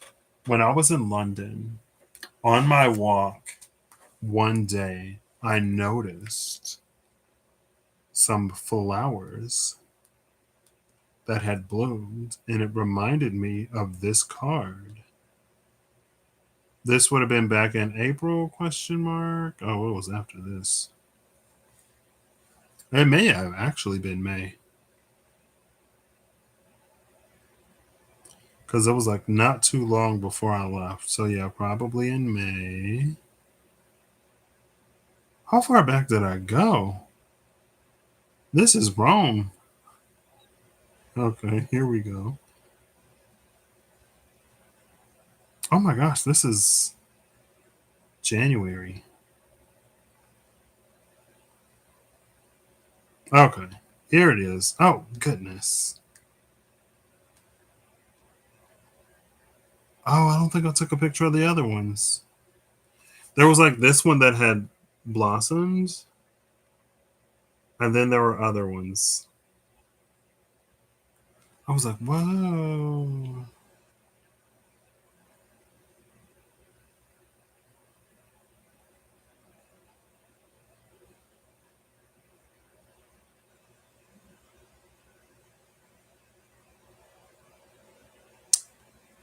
Yep, that might be the one picture. Yep, it looks like that's the one picture. I sent it on Snapchat. I don't think I saved it though. Anyway, the Seeker, the card that came out is the Demon battling the Typhon.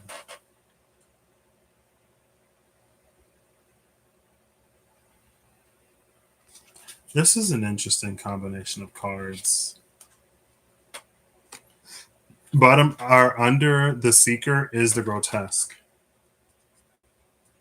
which again, and under the Grotesque is still the Chariot, and under the Chariot is New World Order. This is a New World Order built upon one's personal relationship with the divine. The Seeker, you could say this is like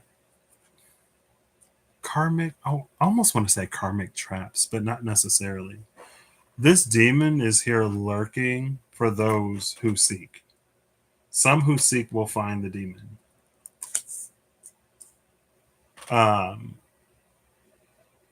and that can be the there are certain journeys. There is a journey specifically that a lot of people, and I say a lot of people because it seems like most of the people who were on that journey for a while aren't on it anymore, and they realize some things about, at the very least, how it's marketed.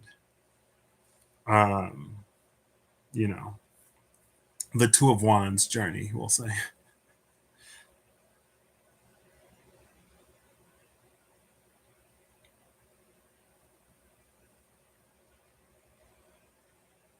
But it's not just that in particular. This combination of cards, the Seeker and the Demon. It brings a specific incident question mark to my mind that occurred fairly recently. And if you see the Rare Gazelles on Instagram, her stories, I feel like it was her thing to speak on, but I guess I'm kind of mentioning it. So, um, but sometimes when we go seeking like a spiritual experience or whatever, we run into energies that would take advantage of our naivety and our eagerness. Um, they kind of sort of like lay in wait. And again, I guess we kind of talked about the industries that prey on insecurity and vulnerability. This could be that. But under this seeker, we have the grotesque. And again, this is about the aspect of divinity that we hold within ourselves, right? And it's that which combats this. You could say that this is where discernment is born because this is internal truth. Or you could say this is intuition and discernment is how we reconcile the difference between these two, right? Like discernment is like, what does my soul know to be true? What does the divine tell me is true versus like what am I hearing or what am I thinking, what am I witnessing, and like how close does that fit what I know to be true.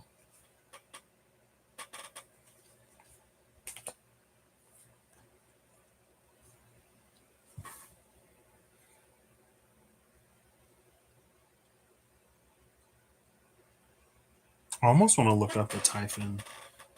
What I know of Typhon is that is Typhon a Titan that tries to like uprise or something? Typhon, Greek mythology, a monstrous figure in Greek mythology, was the offspring of Gaia and Tartarus.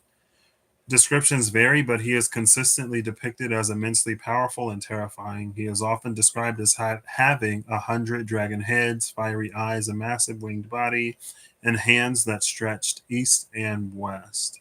His lower body was often depicted as serpentine coils. Typhon challenged the Olympian gods for supremacy, engaging in a cataclysmic battle with Zeus. While some accounts describe Zeus defeating and imprisoning Typhon under Mount Etna, others place his prison in Tartarus or some other place. Typhon is considered the father of many monsters, including Cerberus, the Sphinx, the Nemean lion, and the Hydra, with Echidna as their mother. Okay, I was like, isn't Echidna the mother of all the monsters?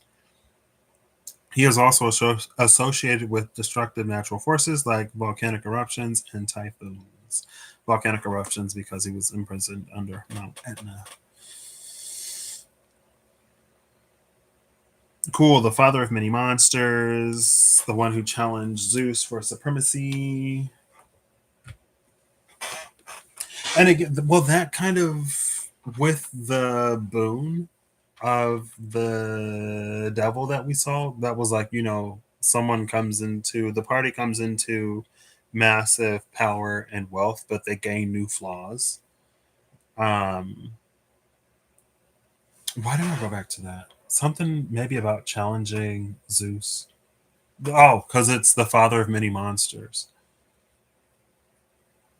And it's like, again, like,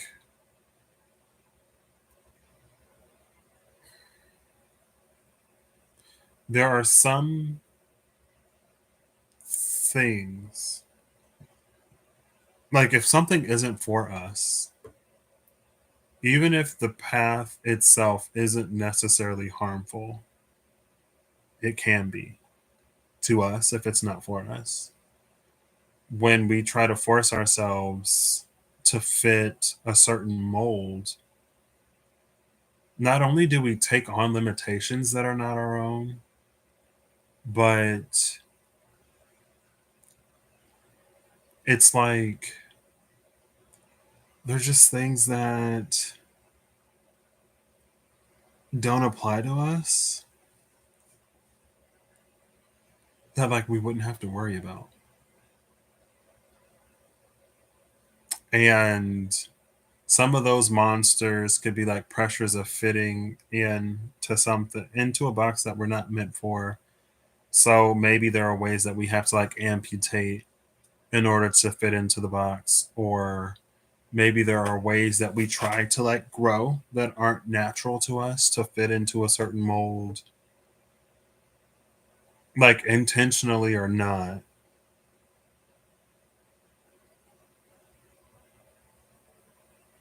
It's like the many dangers that kind of sort of lurk when we seek, but just because those dangers lurk out there doesn't necessarily mean that we're not supposed to seek.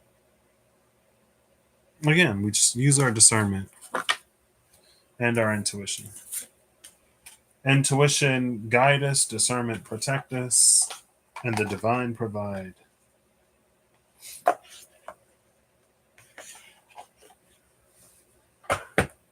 Let's do these.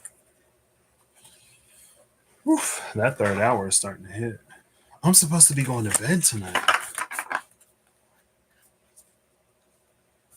The vessel and the womb. Interesting combination.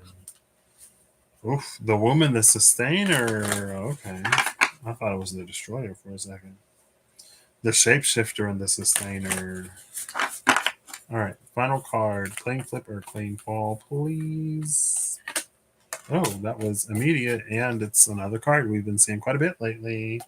Bottom of the deck is Gnosis. Some things you just know, sis.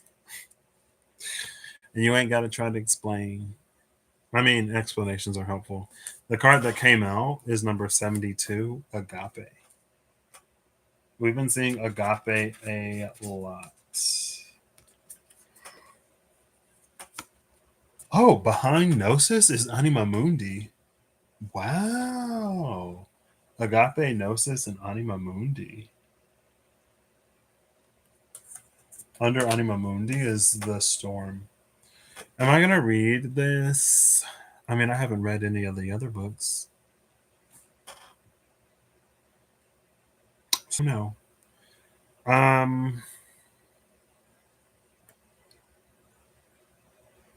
I mean, again, I feel like this just kind of sort of reiterates the point. But let's say that there is a divine presence within all of us. And for some time, maybe it's been harder to discern because the voice was stiller or more quiet, or because there was so much external noise. And now, because of our journeys and because of our lifetimes, because of living, and the world and the changes in the world and how narratives also change, um, a lot of what us sort of going down paths that aren't necessarily our own we learn to discern better. And I say that because it's almost like, I don't like, discernment is getting louder. The voice of the divine is getting louder. The divine is drawing nearer.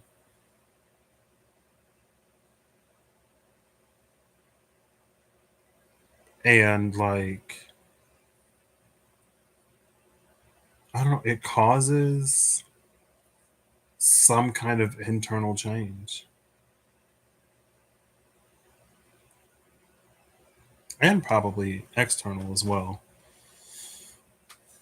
where it's like we can be more certain of our discernment. And so it feels like it takes a lot of the guesswork out of a lot of things, but when it comes to discernment, we're never really guessing. But also too, we go through phases and cycles and periods where maybe we are to grow more, or we're to explore, we're to exercise our free will and choice. Like a free study, right?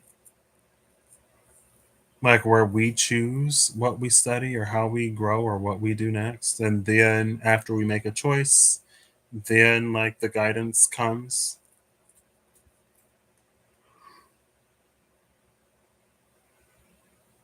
With this gnosis is, it's almost reading like a new beginning, but it's predicated upon a deepened discernment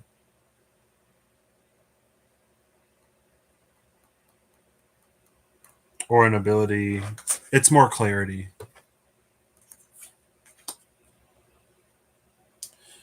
Cool. Look at this deck. The Mallet is Nine of Wands. The Nine of Wands is coming up in like every deck. Maybe it speaks to like you're at the finish line. Now we have the Outlaw and the Conservator. Ooh.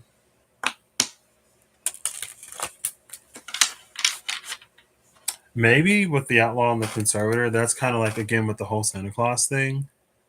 It's like if the songs are to be believed, then you should be on the naughty list, but you end up on the nice list type of energy.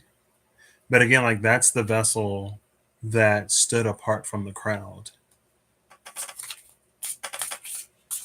And why you end up on the nice list, why you're blessed, why the divine chooses you, how you get divinely inspired, it's nobody's business. But that won't stop people from asking, like, why you? You don't like, you're not even vegan. You don't even like, you haven't even gone through a plant medicine ceremony in South America somewhere on this retreat that was hosted by this YouTuber that partnered with this one place to get money for bringing people. Girl, I know it sounds kind of specific, but it's not.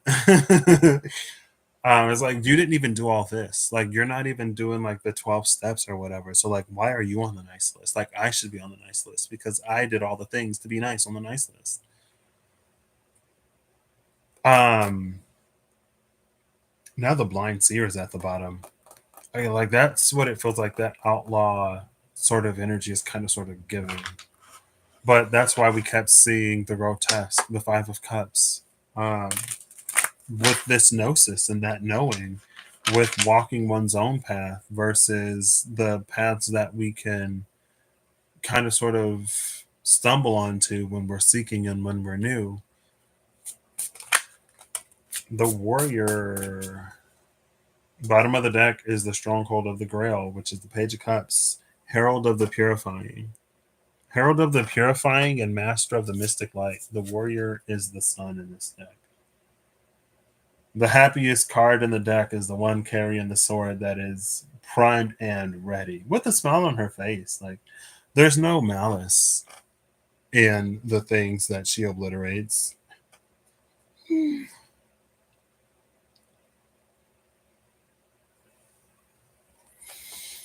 What is the Archangel Commander is behind that stronghold of the Grail? What is the message of this Herald of the Grail? Our stronghold of the Grail. It's the Herald in the Revelations edition. Excuse me. Oh, something just smooth flipped over. The Magus. Divinity and Man, Powers of the Spirit. Bottom of the deck now is the Dark Horse. The Seven of Wands is another card where in the Revelations edition, you see the energy of the divine backing this person.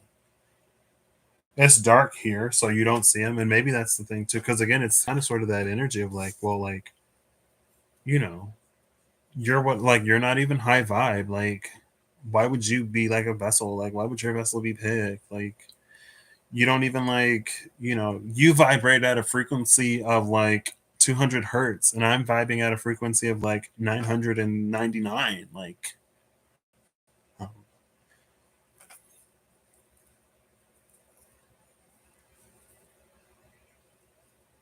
the thing about this dark horse is it's the things that we can't see.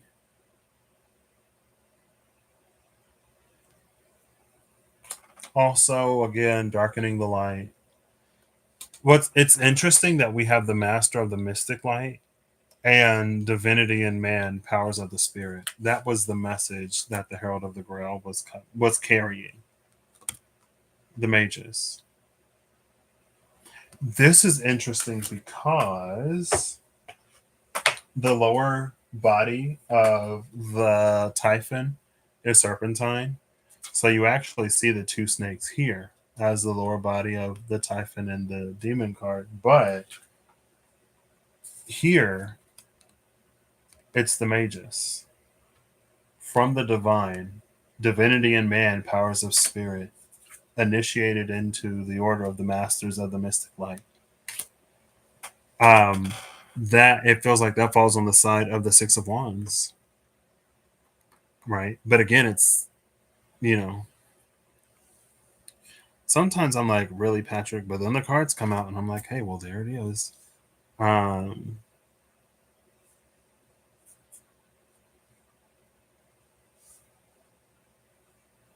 I don't know what else to say. It is what it is. And again, in the Revelations edition, once things are revealed, you see the divinity behind this dark horse. But for now, like, it's not there. It's the one who goes against the grain. And what is,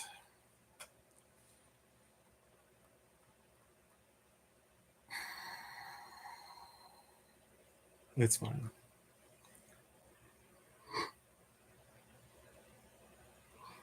Oof, I feel like some Sagittarius out there is like, say it. Or maybe it's my Sagittarius. No, it's like, say it. Just say it.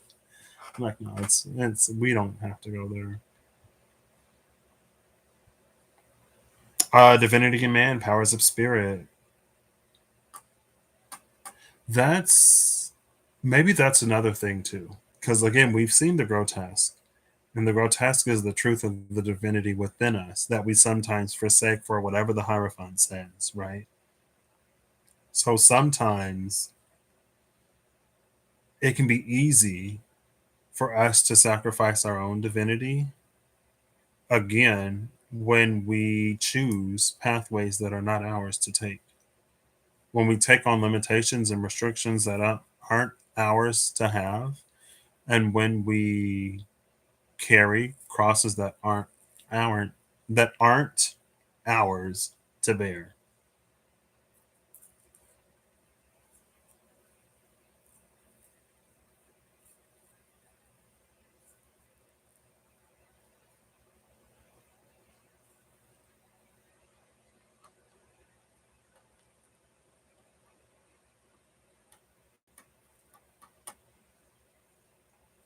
So yeah, there we go.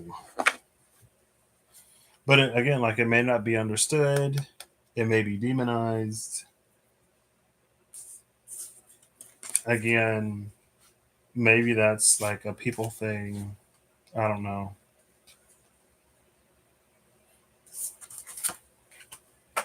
Of like, well, that's not very high vibrational. That wasn't very high vibrational of you to like do this, and it's not high vibe of you to like say that.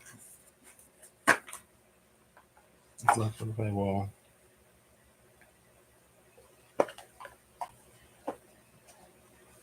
That's the thing about the truth. That's the thing about light. That's the thing about the divine.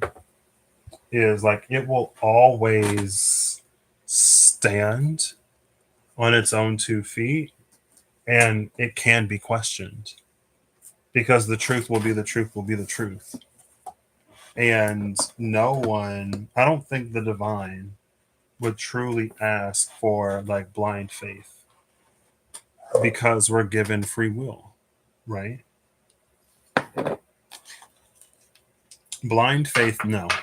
Well deserved faith, yeah, sure, of course.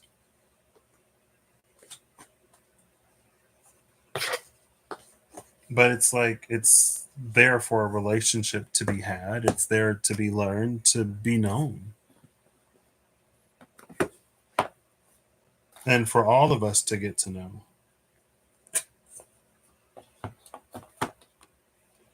in our own ways.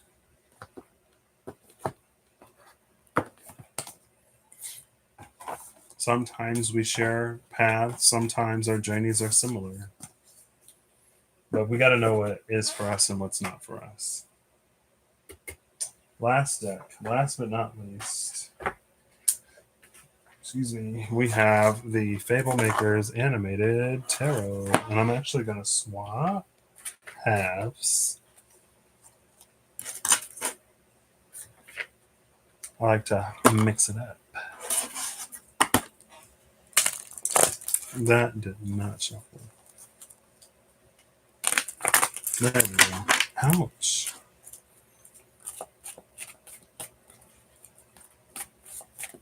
All right. Final card from this half. Clean flip or clean fall. Boo-doo-boo-doo-boo-boo. Featuring noises from Patrick. Boo-doo-boo-doo-boo-boo-boo-boo-boo. Da-da-da-da-da-da-da.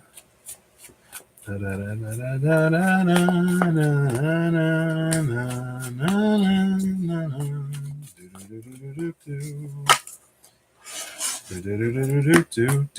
the chariot again. We've been seeing the chariot a lot today.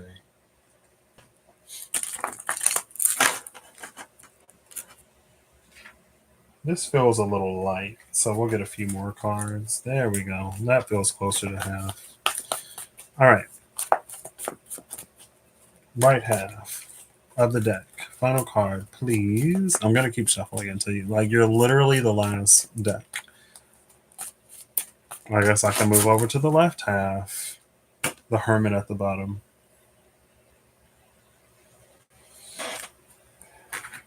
Maybe the left half wants to come up before the right half does. 77 on the dice now. I pulled them out of the box. First it was 88. Now it's 77. Interesting. 77 times 4 is 12 off of 80 times 4. So 320 minus 12, which is 308. No, maybe. Where's my phone?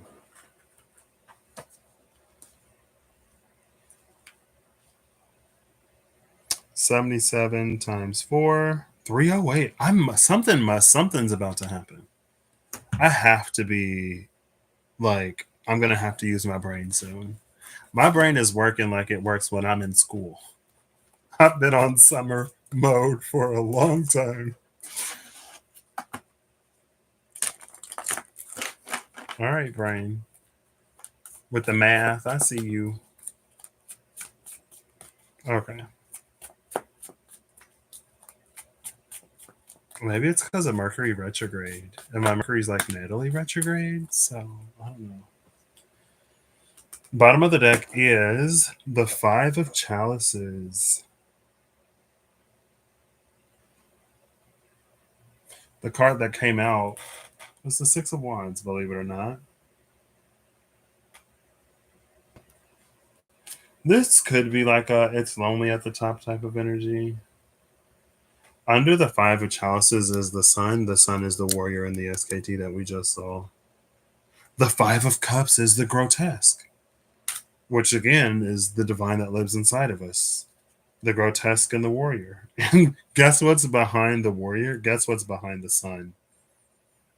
It's the magician. So there we go. Master of the mystic light, divinity in man, powers of spirit, the grotesque. Literally divinity in man, powers of spirit. Under that is the Four of Wands. So we see the Four of Wands again. Um, yeah, I mean, what more is there to say? I don't know if it's the hair. This one guy right here is giving me Buddha for some reason. That guy right there, he's giving me Buddha. Like Buddha is in the crowd when the Six of Wands returns victorious.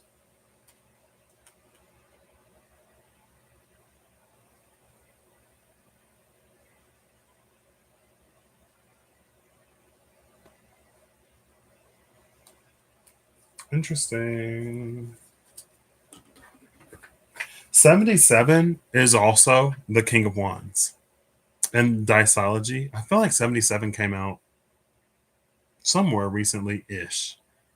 Because then I was thinking about it later and I was like, oh, 77 is the Sage of Souls, is the King of Wands. 77's on the table. We saw the King of Wands with that Five of Cups, didn't we? Yeah. Not the Five of Cups, the Four of Wands. The Four of Wands came out with the turtle. The bottom of the deck was the King of Wands and the Affirmator's Tarot. Now, what's interesting is I think that's more so the King of Coins. That's like strength is to be used to serve people. The deck dungeon challenge of the King of Coins. Anyway, can we get a final card from this half of the deck now, please? Three of Coins, Eight of Cups.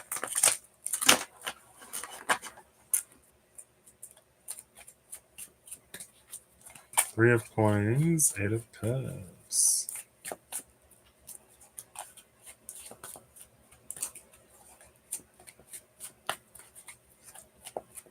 Or did we just not get a card? No, we're going to get a card. Right? Should I ask Google again?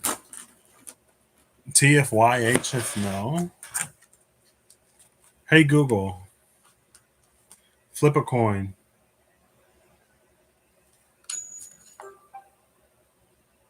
TFYH if no. So yes, we are going to get a final card. That was the Eagle tails instead of the Three Wands tails. Oh my gosh. It's so late. It's almost 4 hours. I need to get up tomorrow. Oh well. I guess it's today now. I keep saying tomorrow as if it's still yesterday. The Chariot again at the cut with the Knight of Wands. Knight of Wands is the shining flame, embers of the salamander that we saw in the SKT Revelations edition. It was the Reaper.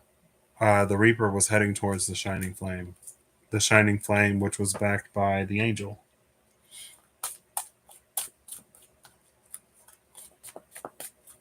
All right, final card, please. Clean flipper, clean fall.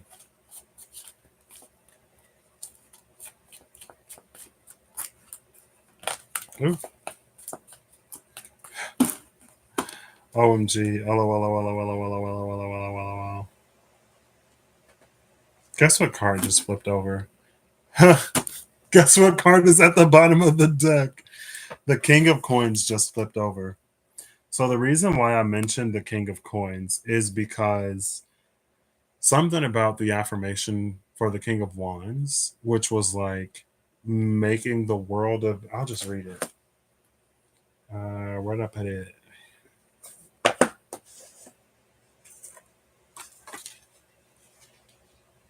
The King of Wands, I take control of my world and passionately drive towards a brighter future, but like in a tour bus so everyone can come. The everyone can come energy of creating a brighter future gave me the deck dungeon challenge of the King of Coins, because in that challenge it mentions that strength should be used to help others. 77 on the dice, King of Wands at the bottom of the deck is literally the King of Wands.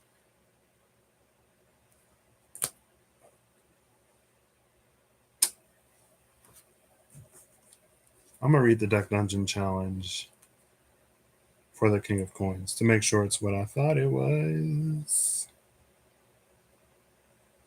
King of Coins. The King of Coins relaxes on his throne. He is gracious and kind. He offers to magically provide each creature who visits him one mundane item each.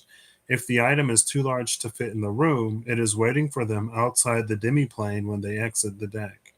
All items given by the king are of the finest quality. If he notices a creature displaying excellent leadership abilities during their encounter, he offers a manual of gainful exercise and encourages them to only use their strength to take care of others. The door in the king's room is unlocked. So, even though it wasn't the King of Wands, it was technically the deck dungeon challenge of the King of Coins. The King of Coins just flipped over after I shuffled and shuffled and shuffled and shuffled and shuffled, and it ain't give me nothing. And I followed the thread. I was like, oh, blah, blah, blah. Here it is. And again, at the bottom of the deck is the King of Wands. Under the King of Wands is the star. I promise it just happened. I'm not manipulating the cards. I mean, ultimately, it doesn't matter if, like, you believe me or not. Like I said, the truth is the truth is the truth. If this resonates for you, it's going to resonate. If it resonates for you, then however it resonates for you will play out. If it doesn't resonate for you, then it won't. And sometimes it doesn't matter. Sometimes we can claim things. Sometimes it doesn't matter how much we want something, we still don't get it, even if we do claim it. Right? It's like what resonates versus what we want to resonate, which is like, it's the difference between like gaydar and please be gaydar.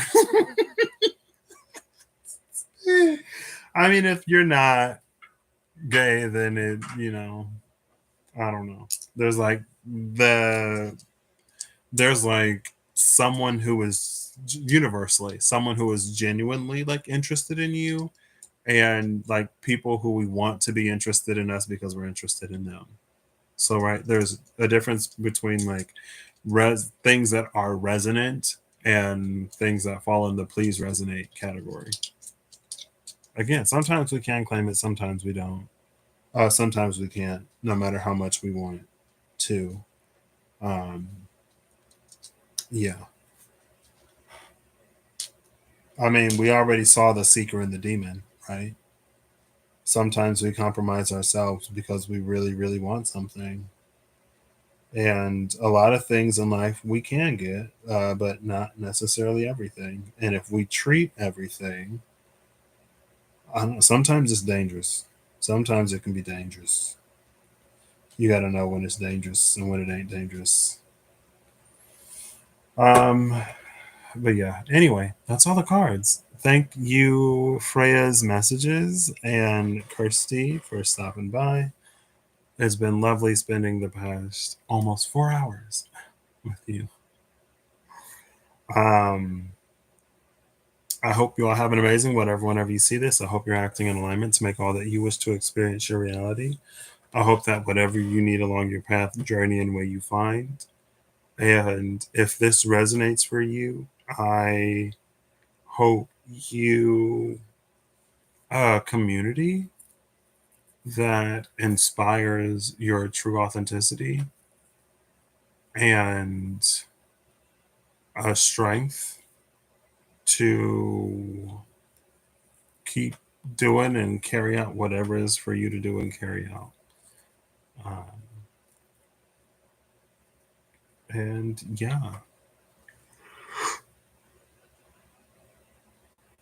excuse me. I'll yeah. We'll see. I'll see you soon. Um, it was nice. Thanks for stopping by and saying hi.